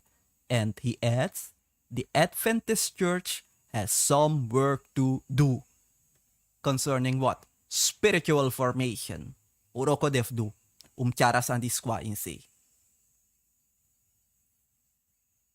Traditionally, the Adventist Church has emphasized intellectual truths. Traditioneel een kerkie bij benadrukt intellectuele waarheden. Ja, je moet formeren. Je denkt door wat? Door het woord, door te lezen, door te denken. And accepting certain facts and ideas about God. Lazy, stuka, denki, make your mind up. Maar nee, dat was niet langer goed, zeggen ze. Het is niet voldoende, zeggen ze. We moeten een shift maken, zeggen ze, naar ervaringgerichte godsdienst. Oh, naar dansen, ervaringgericht. Naar mediteren, ervaringgericht. Naar prikkelende woorden en het prikkelen van de senses. A good feeling. We hebben 10.000 pakketten gegeven.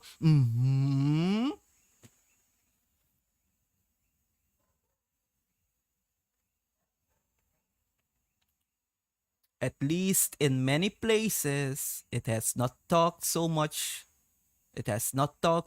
about the importance of directly experiencing God. Dus ja, spirituele formatie. Ja hoor. Ja. Het is net in de kerk. Dit is La Sierra. Religion and Archaeology Programs, HMS Richard Divinity School, Theologische Score toch? La Sierra, Division Undergraduate Studies. Koluku, sang yekisi iyo vakkenpakket. Spiritual Formation. Spiritual Formation among student learning outcomes for academic and professional programs in the undergraduate Department of Religion. Students will be aware of and informed regarding spiritual and religious experience and expression, and will explore the nature of spirituality and its expressions. They will demonstrate the value of personal spiritual formation in a holistic context. Oh. Students in the undergraduate Department of Religion experience a deepened spiritual awareness. A deepened spiritual awareness through activities. Door wat? Door activiteiten, bepaalde programma's. Through activities inside. Through activities inside and outside classes. Ja, dus in je klas, bepaalde programma's en buiten op bepaalde locaties kan dit ook in grotten.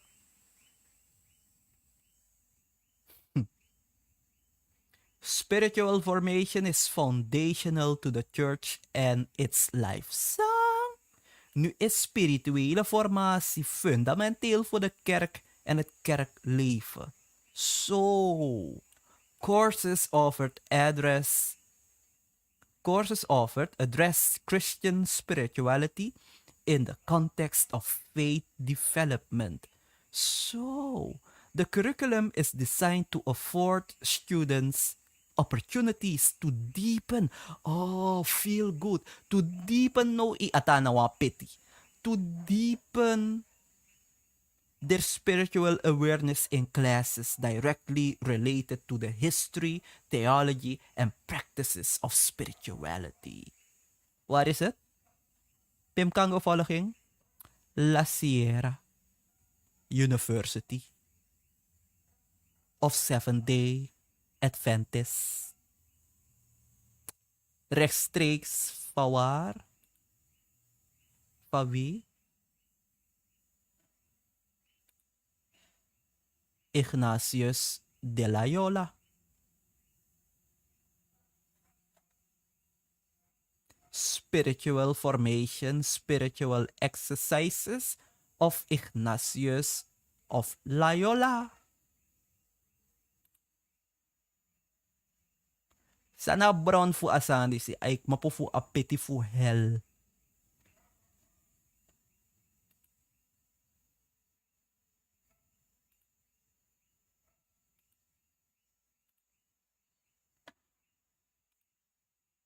Ik wil even nog op ta even tapa a website dat me opwang dit document.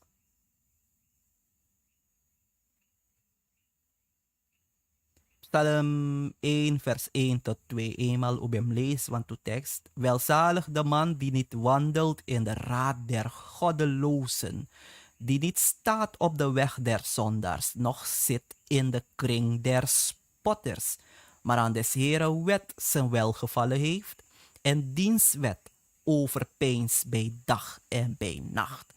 Niet centrerend gebed sadoleri in ascoro, centrerend gebed, contemplatief gebed, labyrint lopen en alle andere occultiste stommiteit. Waarmee zal de jongeling zijn pad rein bewaren als hij dat houdt naar uw woord? Niet concentreren op hoe ziet God zijn gezicht eruit. Hoe ziet Gods gezicht eruit? Kom mediteert op Gado F. Ati. Gado F. Vissi. Moet mediteert op Gado F. Vissi. Van hij glimlach gimme. Van hij is smiling down on me. Ik zit te verzinnen, no. Ik zit te verzinnen.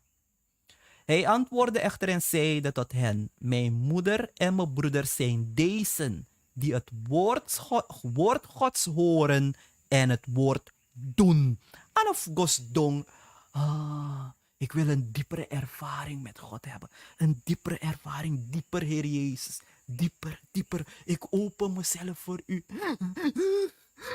Diepere ervaring met Jezus. Halleluja. Ben je gek in je hoofd? Hij antwoordde, wist hij, Christus antwoordde toe en taki. Mijn moeder en mijn broeder zijn deze, die het woord Gods horen en doen. No feeling will deceive you. Nee, mina firwa prikkel in mi ati di a preek, dus de amano preek boom. Singi prikkel mi goyo wa spirit wa presi, a spirit ja mi gwa wa presi. Je sikini e de zeker.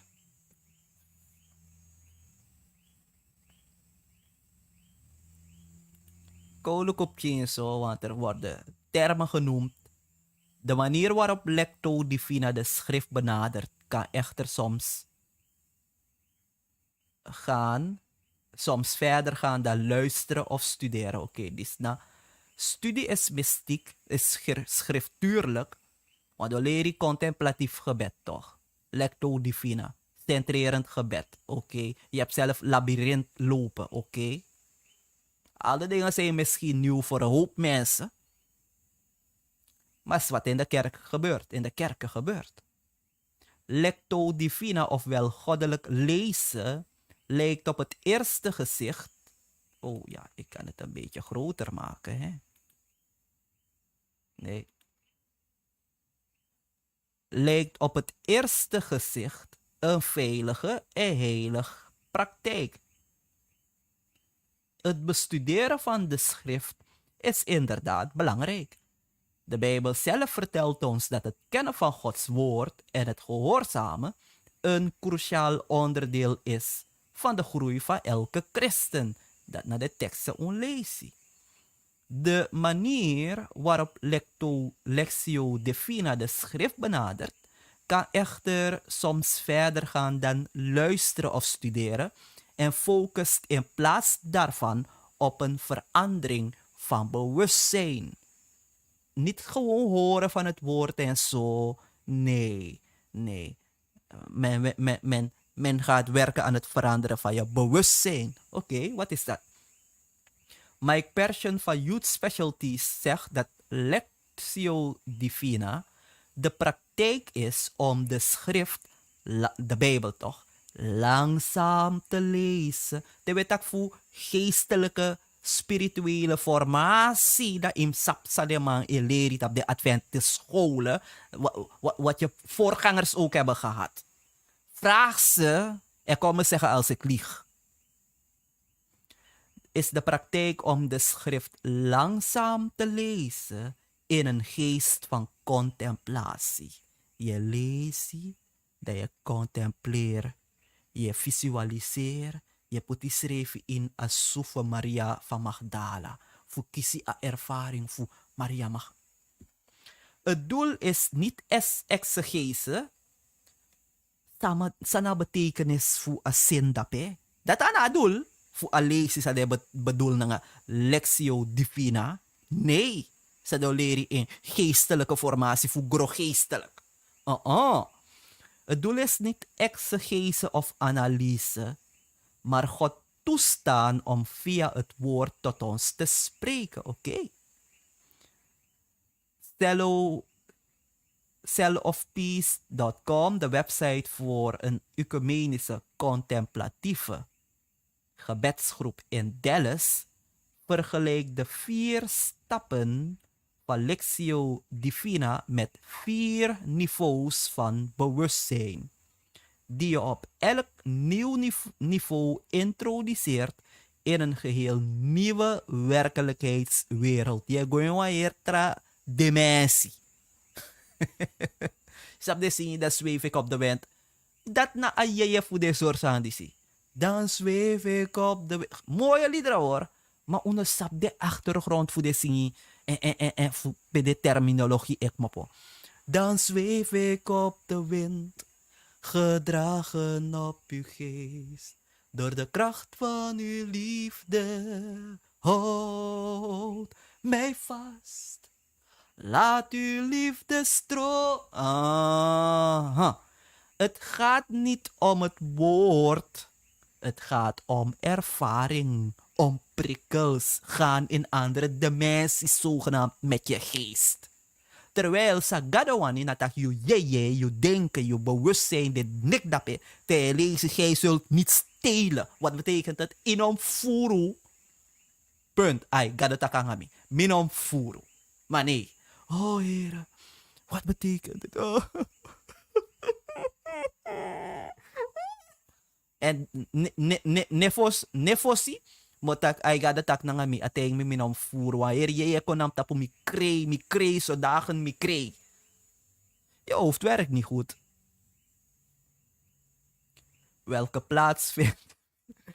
Welke plaatsvindt via de 4 niveaus van repeterend lezen. Repeterend lezen? Je hebt ook repeterend zingen, toch? Aha. De Heer regeert. De Heer regeert, want de aarde jeugd. Aha. Dat was zin. Ik herhaal nomo. Aha. Hij is hier. Hij is hier. Heilig. Repeterend. Your mind, dat jij gewoon wat staat, wat transfer. 1. Lectio. Een letterlijk niveau van bewustzijn op zoek naar een letterlijke interpretatie van de schrift. 2. Meditatio. Een moreel niveau van bewustzijn, herkauwend op het woord door herhaling. God is goed. God is goed. God is goed. God is goed. God is goed. God is goed. Niet door bewust denken. Oratio. Een allegorisch niveau van bewustzijn dat een spiritueel niveau van luisteren vereist en een reactie op God in gebed. Contemplatio. De unie van het leven op een eenheidsniveau van bewustzijn, wat inhoudt dat je in stilte zit en gewoon geniet van de ervaring om in Gods aanwezigheid te zijn. Dat if je wat een moro mooi, dat je put wang soaking singing. Soaking. Mensen denken dat ik zomaar dingen. Je hebt soaking prayers toch? Die zuluk ook ba. Dat ja, de speciaal singing. Soaking worship music. Je denkt dat die dingen van nergens komen. No. Soaking is door stilte. Dat je de aanwezigheid voor God. Dat je arki soaking zien. Soaken wil zeggen doordringen toch. Helemaal nat worden. Hij dringen door helemaal ervaring. Soaking disi. Soaking dati. Ja, look hoe de zingen. Ja, ko arki. Dat je mediteer. Dat je arki de gospel zingen dis. Maar je snapt niet een soort gospel zingen als instrumental soaking. Je weet het niet. Je arki wanda mooi zingen. Je sabi sa de dwanga de zingen disi. Pede zing dis mopo sa nadul. Je arki.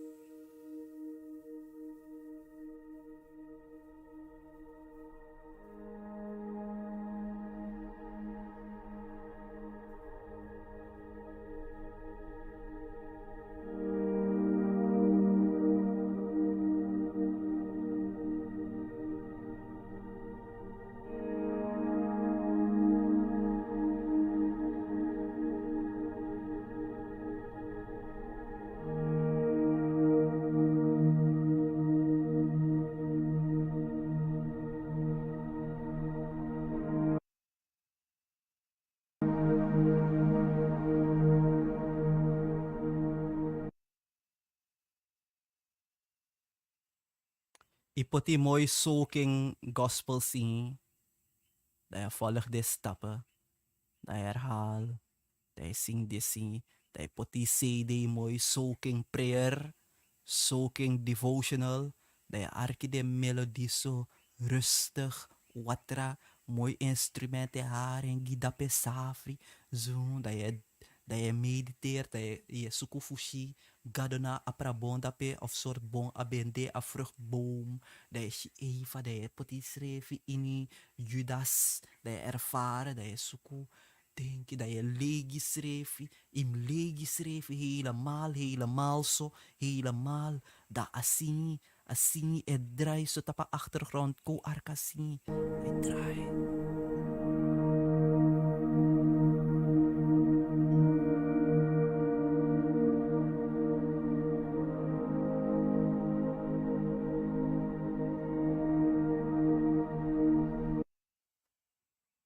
Je weet niet waarmee je bezig bent. Of je hoofd werkt niet goed.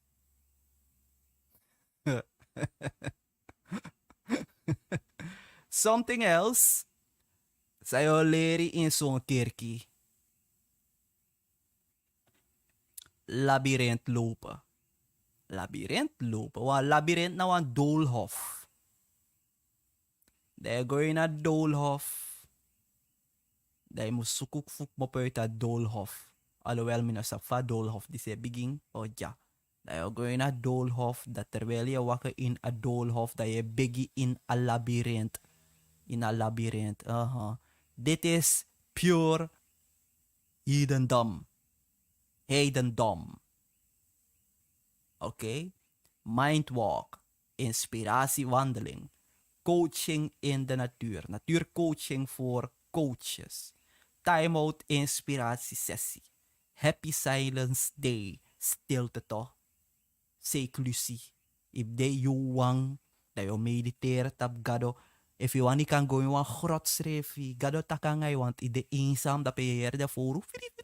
Dat je mediteert, dat je in de kandra. Gado takangai. Je gaat geestelijk groeien. Ja, want ik gooi niet innerlijke onderzoekjes schrijven. Dat je doet om een ceremonie. Arki mooi poku. Dat gado ko takangai. Ook aan want to skopu na chapu na sibi. Dat krimi geestelijk in zee. Dat ik bopofu a retraite. Dat je voelt je zo in contact met God. Maar na God zei je denken. Wat ra God? Dan gaat de persoon hier praten. De weg naar binnen, het labyrint, is een oeroud universeel symbool. Dit is niet, ik denk niet dat dit van een christelijke site is. But wait a minute. Ko arki sa do tek tak fu a labyrint. Het labyrint is een oeroud symbool voor de zoektocht naar antwoorden op levensvragen of naar stilte, rust en wijsheid. Het labyrint is een symbool voor het levenspad en voor transformatie. Oké. Het labyrint kan je op verschillende manieren lopen. Bijvoorbeeld met een vraag. Heere, wat is de bedoeling van mijn leven? Een intentie.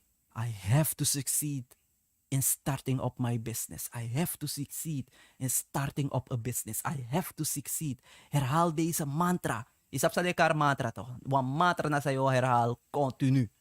Trouwens, die mooie termen. The power of positive thinking. Dit alles is in de kerk hoor. The power of positive thinking. Speak things into existence. We weten niet waarmee wie deze dingen geïntroduceerd heeft. En waarmee je bezig bent. Maar ze don't tegenschrijven dat nou een christelijk zijn. Stilte als loopmeditatie. Om te gedenken of te eren. Alleen of met een groep. Als ritueel of om jezelf uit de knoop te lopen. Wacht ie. Tema 50.000 schuld. Wat prijs je naar me gooi naar labyrint. Dan me waka labyrint. Dan zataki. De schuld is opgelost. De schuld is opgelost. Mek me je lopen uit dat knoop. Hoe dan ook, het lopen van een labyrint is een krachtige manier om in stilte en rust je eigen antwoorden te vinden. Welke antwoorden? Je eigen antwoorden te helen en te wat? Transformeren. Spiritual formation. Maar ja, de cadans van het lopen, het tempo, zorgt voor een positieve wisselwerking tussen lichaam en geest.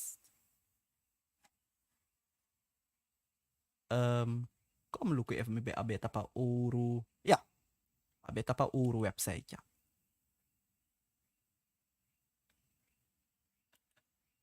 Oh nee, ik had het niet opgeload. Nou, zoeken ja, zoeken ik ja. Google.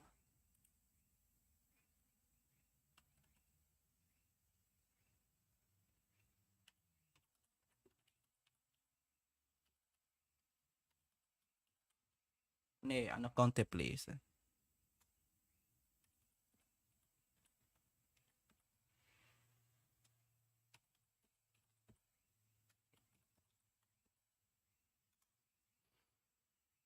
Gewoon loeken even de kerkje ook toe. Even de kerkje in het labyrint lopen. Nou ja, inderdaad. Labyrinth Prayer Guide. Kenilworth Union Church. Oké. What is a prayer labyrinth? Wat is een gebedslabyrinth? A labyrinth is a path which leads... Oké, dat hoe lees ik pa. A prayer labyrinth is a labyrinth used to facilitate prayer. Nee, het is niet genoeg om thuis te zitten. In je binnenkamer.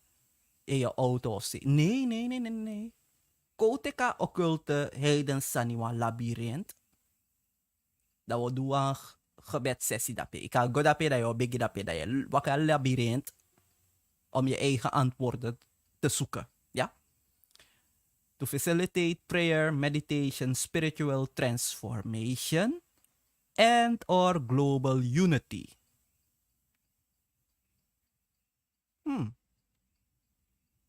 The most famous prayer labyrinths today include an ancient one at the Cathedral of Chartres, France, another in the Cathedral of Duomo de Siena, Tuscany. Je ziet het niet, hè? Hier.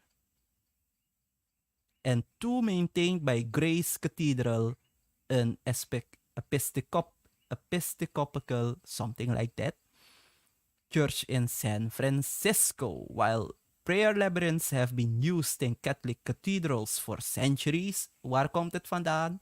RK Kerk, PA Spiritual Formation, mopo. Via Ignatius de Loyola. The past decade has seen resurgence in de laatste tientallen jaren een heropleving in a populariteit, vooral in the emergent church and among new age groups and neo-pagans. Oh, oké. Oké.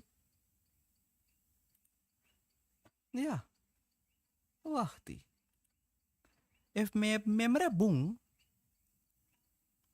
kom je if me lee of niet.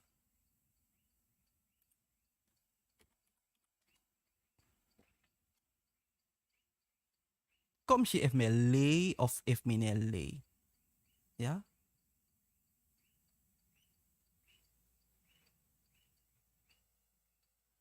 Look even if me lee of if me ne lee. Ik deed net die search, toch? Labyrinth Prayer SDA Church. Ja?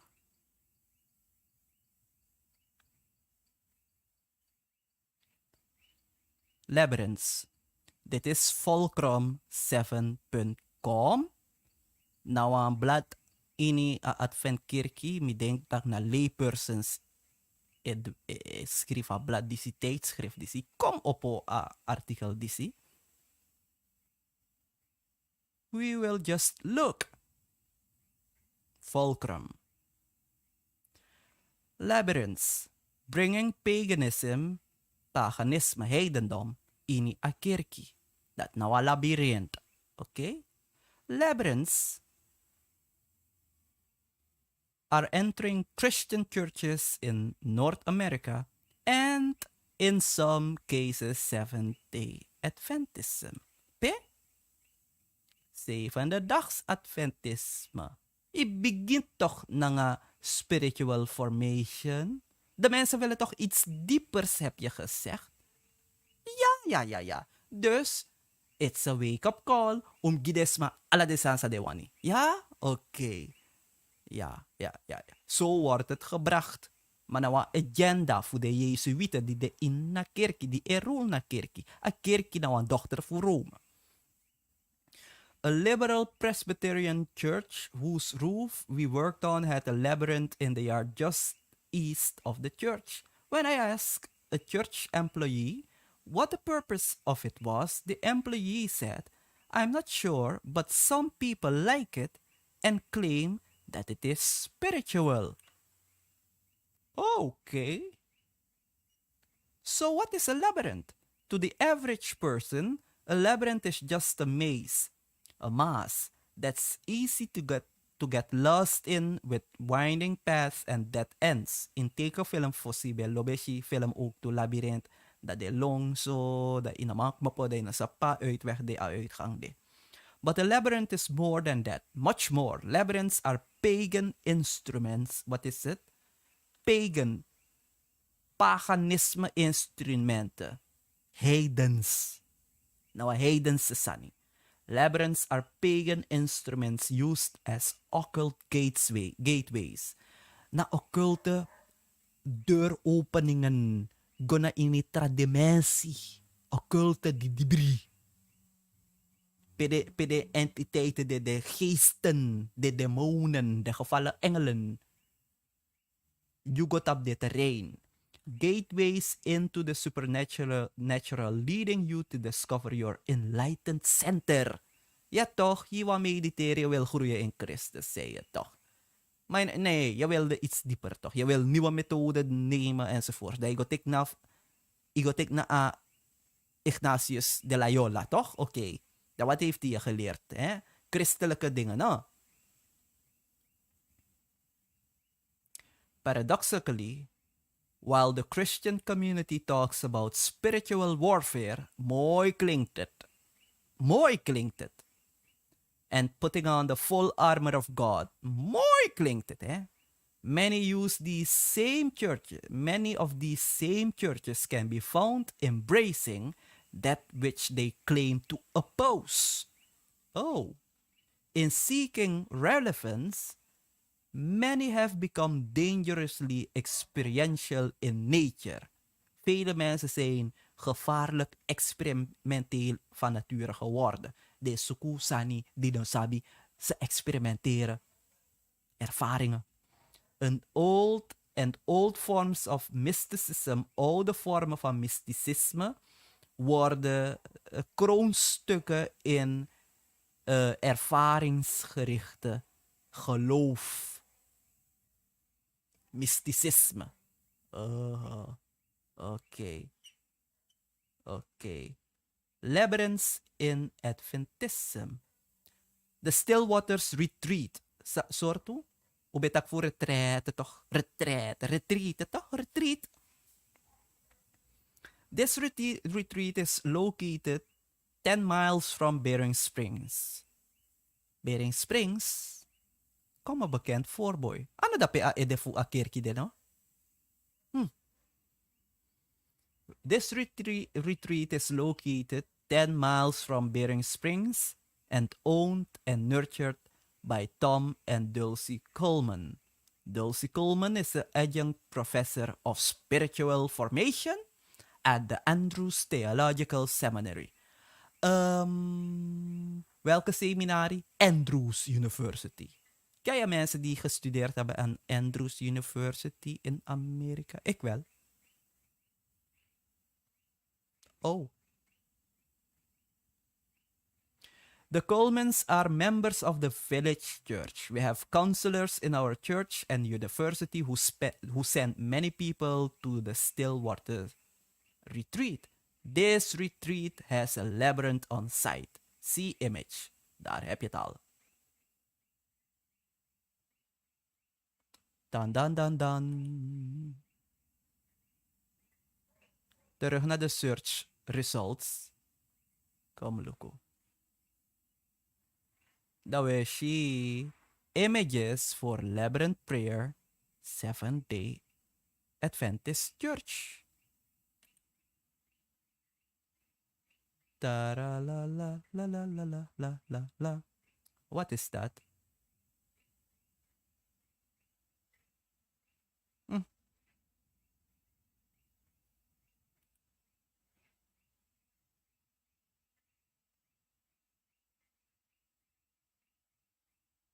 Al de foto's zijn niet van de Adventkerk natuurlijk. Maar ja. Adventist affirm Trojan horses, the new spirituality. Ja.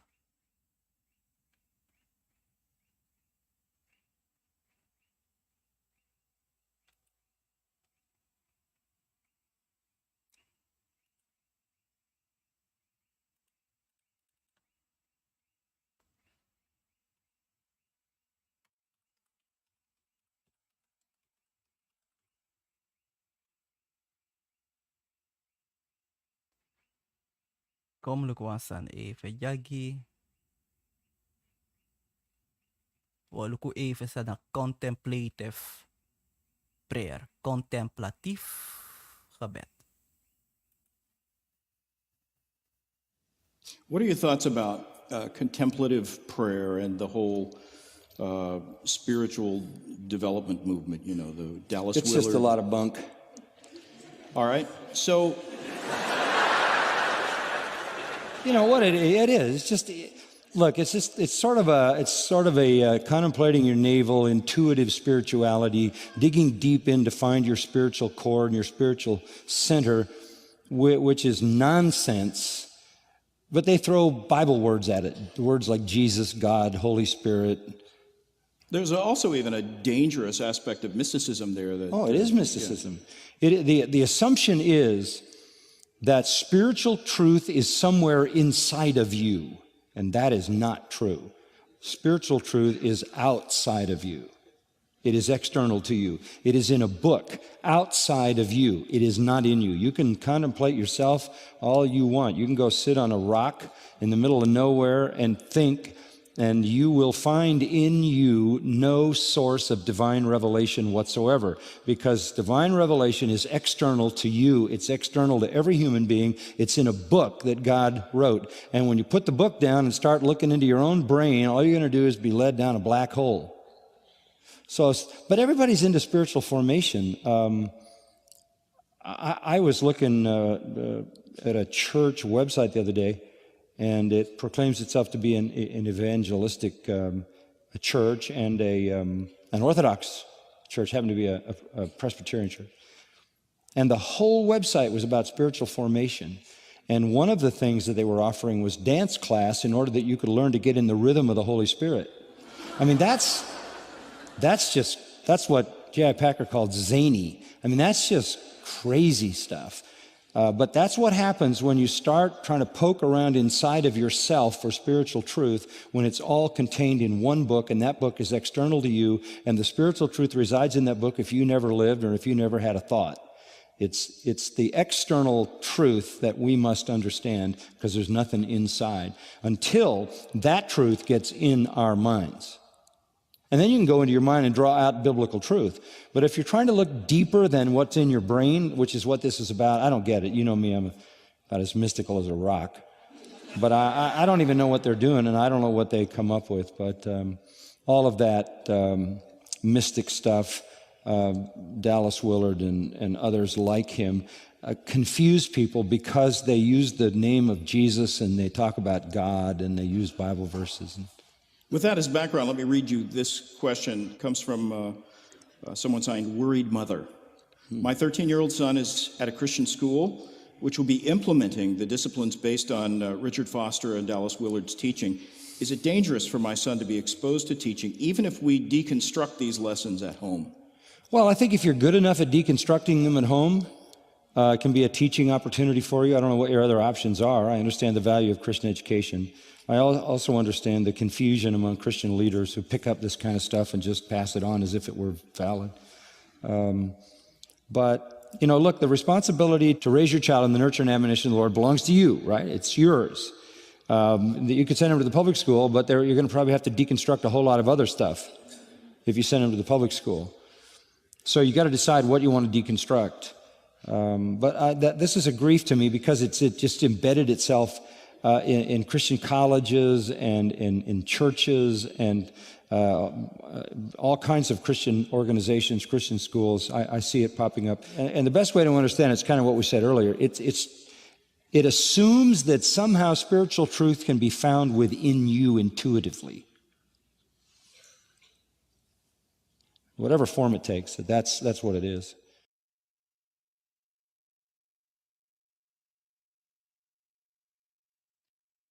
Dat heeft de meneer een beetje uitgelegd, hè. Hij legt uit, waarheid en betekenis is niet diep in de mens. Het is in het woord. We lezen even fra. Studeren is goed, bidden is goed. Maar op het moment we go zoeken sanimoro diep in wat dimensie, pe una sape un dimensie, we go, dan heb je een probleem. Ushitaki een spirituele formatie van waar het gekomen is. Mopofu Ignatius de la Loya, Ignatius van Loyola, een Jezuïet, Rooms-katholiek. Het is mysticisme. Het is de Oosterse religie. Nu in christelijke termen. En zoals de meneer meneer Sapsumane precies. Maar zoals hij uitlegde, het is John MacArthur. En is een grote Bijbelkenner, John MacArthur. Zal ik bij leg uit. Zijn christelijke termen aangeplakt. Bijbelse termen, gebed, meditatie, God, Jezus enzovoort. Maar het is occultisch heidens. Labyrint, contemplatief gebed, centrerend gebed en zo. En al de dingen die ik een beetje ben vergeten. Het is niet uit de Bijbel. Maar van waar komt het? Die emerging church. Wat is die emergent church? Een emergent church na een moderne christen, na een reformatie. Het is men noemt het een reformatie van het protestantisme. Eigenlijk een nieuwe geest, een nieuwe vorm voor een reformatie. Dus nu meer naar volle ervaring. Pe asan disk mopo, ak mopo in a Vatikaan 2 Rome. Mek me probeer verzoeken dat het, wat dat had ik niet gepland.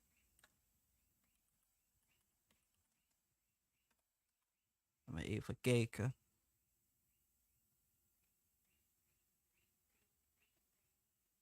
Check naar Vatikaan 2. The Second Vatican Council, known to many simply as Vatican II, was the 21st Ecumenical Council. Ecumenisch, dat wil zeggen, a coma kadra voor alle de kerkie. Rome, waar alle de kerkie sa den stichte terug naar Amma. Daarom Bijbel itaki mama voeding hoeren.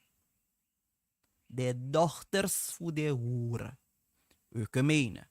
In een ecumenische council voor een Roomse kerkie. In other words, Vatican II was a council of Roman Catholic Church bishops, cardinals, leaders and theologians. Kardinalen, bisschoppen, theologen. Who met for a series of conferences during which they discussed and make decisions about issues important to the Roman Catholic faith.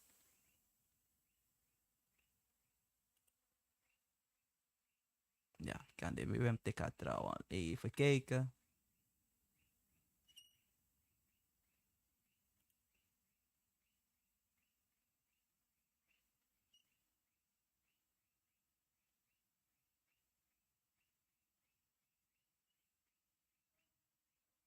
Ik zag net een artikel. Zo bij Katiki.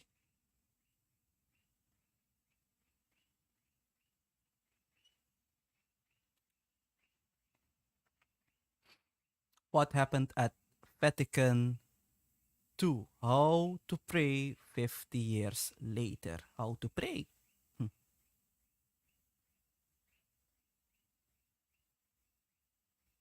It was 50 years ago today that Roman Catholicism launched what many consider to be the most ambitious of its 21 ecumenical councils, called the Second Vatican Council or Vatican II. The 3+ year series of gatherings began under Pope John the 23rd on October 11th, 1962, and concluded under Pope Paul the Sixth on December 8, 1965. Half a century later, Vatican II remains the most recent of Catholicism's official worldwide councils.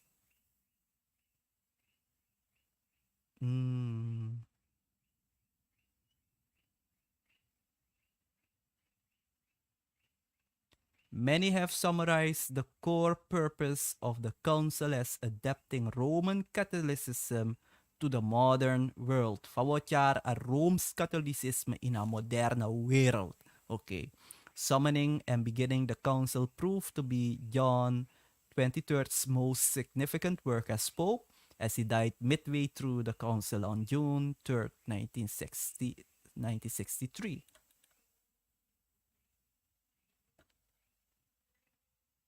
What Vatican II changed? Soorten verandering a kerkja. Vatican II brought some major changes to the Roman Church. Most obvious were changes in the Mass, in a dienst, which had been said in Latin, which priests facing away from the congregation, often speaking quietly. Voorzie de pater beknap ng iyang bakat tegen you terwijl hij doet een ceremonie, abe doe in Latijn en inobeyere sabi taki. Okay. Maar in Vatican II, akong kinki, pater luko you, yeyere in je eigen taal, en je mag horen wat hij zegt en wat hij bidt. It was impersonal at best and for most not understandable. After the council, the feel of the Mass changed drastically. It now was to be conducted in the language of the people, and participating was encouraged in new ways, with new possibilities granted for music and singing. Okay. Dawe char pokuno ko ina system ne shitag de dansi mek pokuno op wap chisekseki ina erka kerki dekaren charismatische beweging. Oh. Wandang sayu nga dansi kerki o upcoming ng awam makirki udi na same spirit. Sa hindi you know in the kerki ja at vet kerki e dansi udi na same spirit. Same spirit. Sort spirit. Fumasra? Ana spirit fumasra ere. Ana tak masra nes tatu sekseki even. Nee, maar dis na wan doelbewusting planning ng agenda na de Jesu with brada. And participating was encouraged in new ways with music and singing, and women allowed into up front. Umas mamahgafis saying no, yamang. Roles as readers, lectors, and Eucharist ministers. Ja. Ano speciaal domri edu de samoro. De pater. Yap speciale Eucharist bedieners sa edu air dienst. Ma ano pater yaram.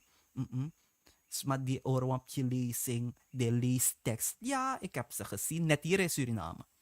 As well as altar servers in some places. though some bishop and priests still discouraged it. The sweeping reforms also include a longer forbidding Catholic attendance at Protestant services or reading from a Protestant Bible. Oké. Het is dus niet meer verboden dat katholieken gaan naar een protestantse gemeente. Nee, je mag go. Of dat je leest uit wat er Bijbel lang alomse vertaling Bijbel. Nee, je mag lezen, no. Ja, maar sana doel. Oh. Another major course correction was Catholicism's orientation on the Jewish people and non-Catholics. According to the Catholic author, this was one of the most important theological and global breakthroughs in terms of what came from Vatican II. The Church radically changed its position on the teaching about Jews, okay, and really opened up to dialogue with the Jewish community, and encouraged and demanded that Catholics not consider the Jews as other or enemy, but in fact as brothers and sisters under the same God, who gemeen het samensmelten voor alle religie kwawang. And it was a monumental shift in the position of the church and in the teaching of the church. It was a sea change in terms of Catholic Church. Vatican II aimed to produce not only a very different experience, a different what? Experience in the Mass, but also a repositioning of the church in the relation to the modern world. Men noemt het een rebranding. Neshi tak ai. But many have wondered, despite all the felt flashpoints of change, whether it hasn't proved to be much more than rearranging deck chairs on the Titanic. Oké, dat hebben we een beetje gelezen. In de Vaticaan II, hè, hebben ze zoveel dingen doorgesluist. Ook to wat Oekraïne betreft. En zo. En toen kwam de Emerging Church. En toen begonnen al de protestantse kerken naar de Emerging Church, onder andere van Rick Warren, te gaan. En daar ontvingen ze lessen hoe de kerken te transformeren. Ja? Ja, ja? Nee? Oké, hoor eens spang.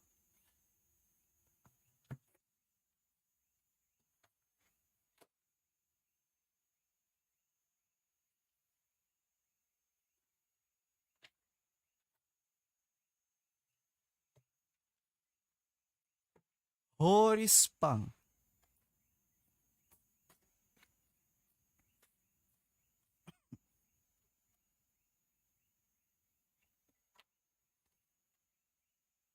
Dit boek heet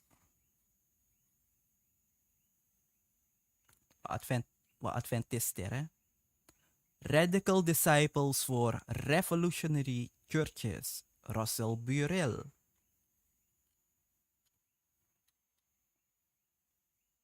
North American Division Evangelism Institute.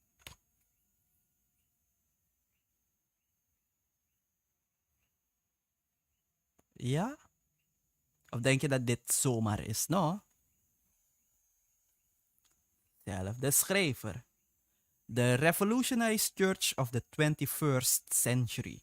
The explosive power of a church built on relationships.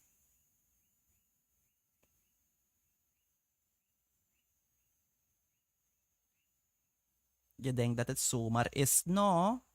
Niks is zomaar.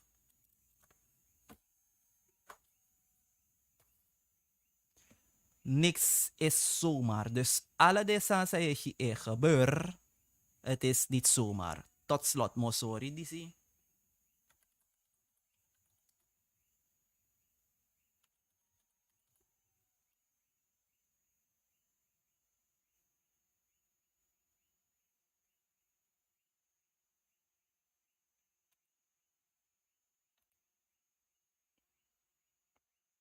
Misuku, what is the emerging church? Karm. 22 december 2007. Minor groups and issues, emergent church movement. The emergent church is a movement that claims to be Christian. The term emergent church is used to describe a broad, controversial movement that seeks to use culturally sensitive approaches to reach the postmodern on-church population with the Christian method. Dus dan de lady fafu bereik a postmoderne tijd. Wat is de moderne mens? De omkanga tra technica. Sao hardesma. Sao hardesma.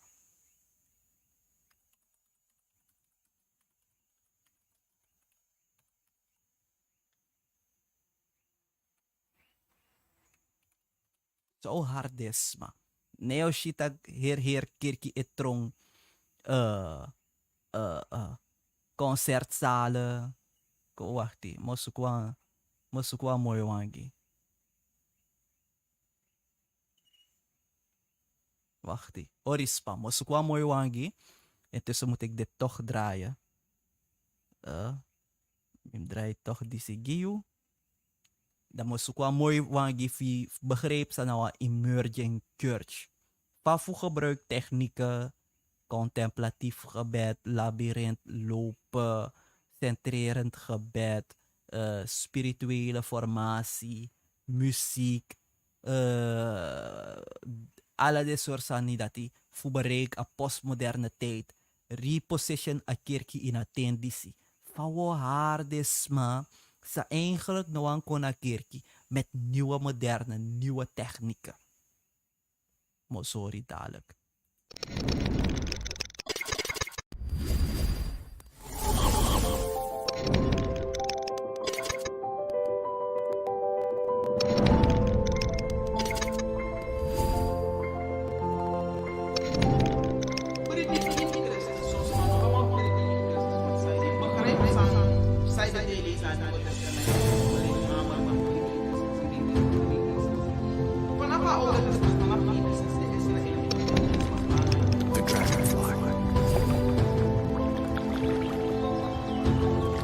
Dragonflies are insects, but have long, slender bodies and two pairs of fragile wings. But this lovely creature is a killer with powerful jaws. Proof includes paintings from the 1500s.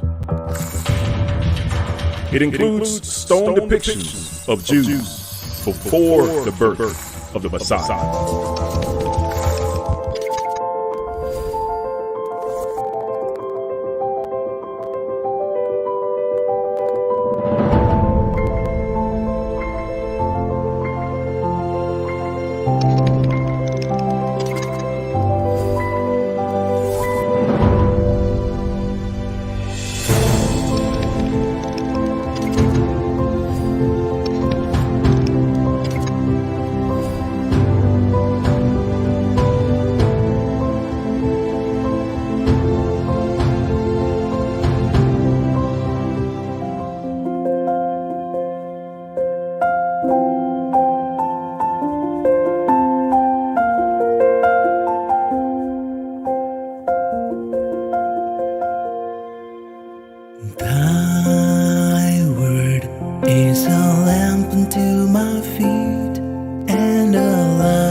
The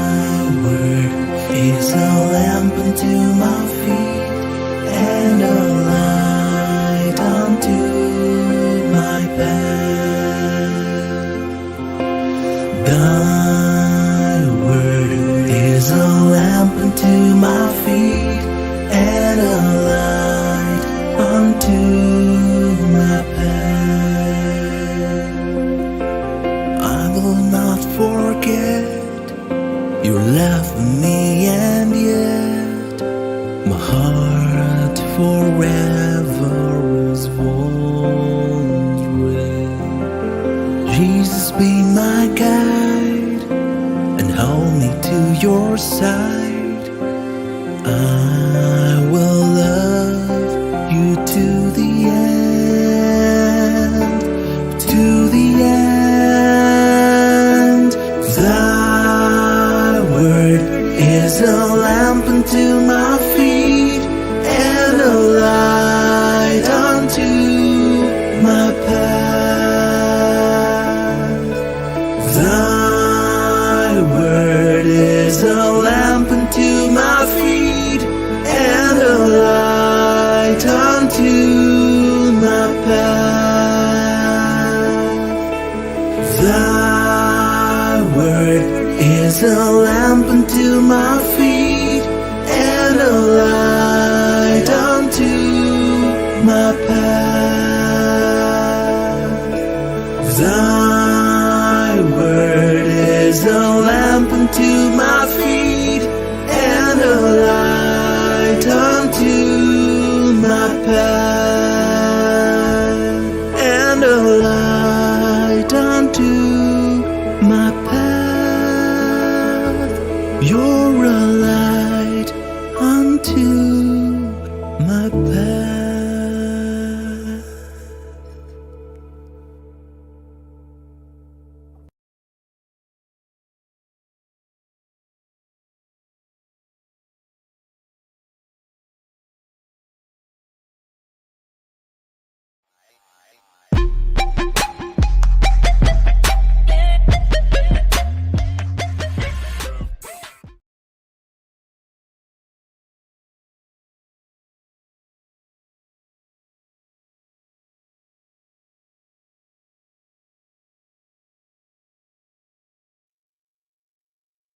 Ja, nou, waliba asang fu emergent church, ik kan het niet een video dat minima fini, mi bo sorry wang bepaalde video, maar ik kan hem niet zo goed en snel vinden. Maar in elk geval, ulukupe spirituele formatie mopo, shitaki ak mopo fu a Jesuite orde, Ignatius de la Loya, a Jesuite orde ak mopo. En het is door de eeuwen heen zo geleerd binnen Erka Kerkie en Akona in het protestantisme. En via het protestantisme, de lering in Aher Grontapu, die als te zijn de moderne kerk. De kerkie zei doe breakthrough biggie. Kerkie zei doe bepaalde evangelisatie, speciale gebeden enzovoort. En dan ga je dingen als labyrint lopen tegenkomen in bepaalde gebieden. Contemplatief gebed, soaking prayer, slain in the spirit gedoe. Al dat soort dingen, het komt van ergens. En als je het ziet binnen je gemeente, als je het ziet binnen de Adventkerk en als het niet zo duidelijk voor je was, als het niet zo duidelijk voor je is, dan ga ik daarmee stoppen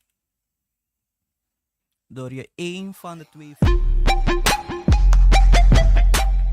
Ja, sorry. Door je één van de twee voorbeelden te geven. Het wordt gedoseerd op de scholen. Niet alleen in Amerika hoor. Ook hier in Brazilië. Dis na La Sierra.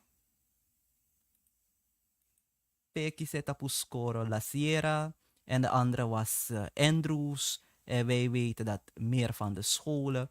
Ahertori dis gebeurt op de scholen. Want waarom? ENN tegunutak. Het was een wake-up call voor de church. Dat mensen zoeken naar iets meer. En ze willen het ervaringgerichte hebben. Ze willen het ervaringgerichte ervaren of hebben als religie, godsdienst, manier van aanbidding, in gevoelens en muziek, in ritme en dit soort dingen wil men ervaren. Dus die akerki hitachi, dat is de wens van de mensheid, van de mensen.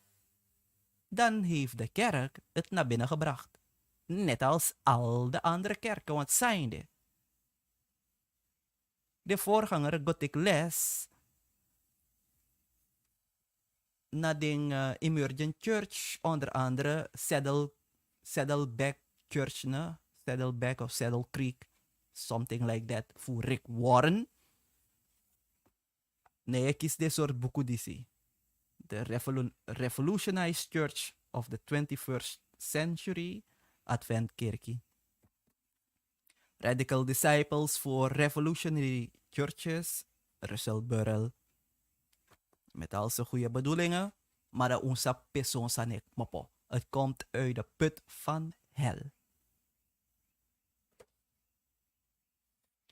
Dat efak mopo uit de put van hel, zou je edu dape? Dat na vraag naar samo libiu, meki dat tego ga dat kibrikariu, meka bless you, meka opi verstang en meka ge you krachtig go onderzoeken des andis moro. If you want begi abwa ervaring na gado na, da yung begi gewoon uit you. Ati begi na takia taka nga gado belay you sondo.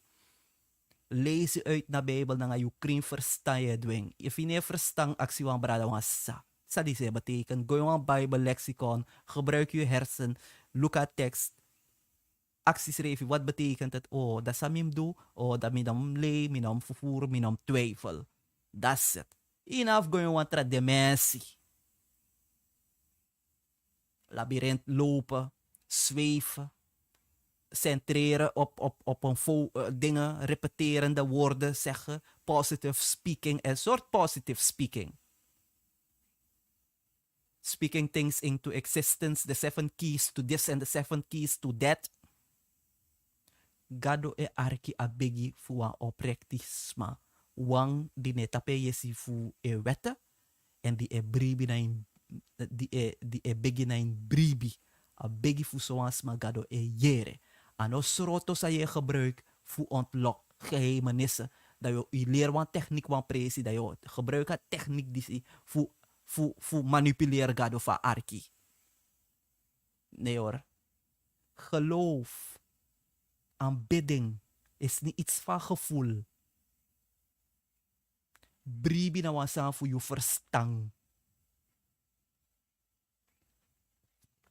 Maar meka tego gado bless you kari. Meka opo you ai. Dis na mi begi ge you ook tutide abuang sweetie en blessie sabat. Nanga disi me bari odi.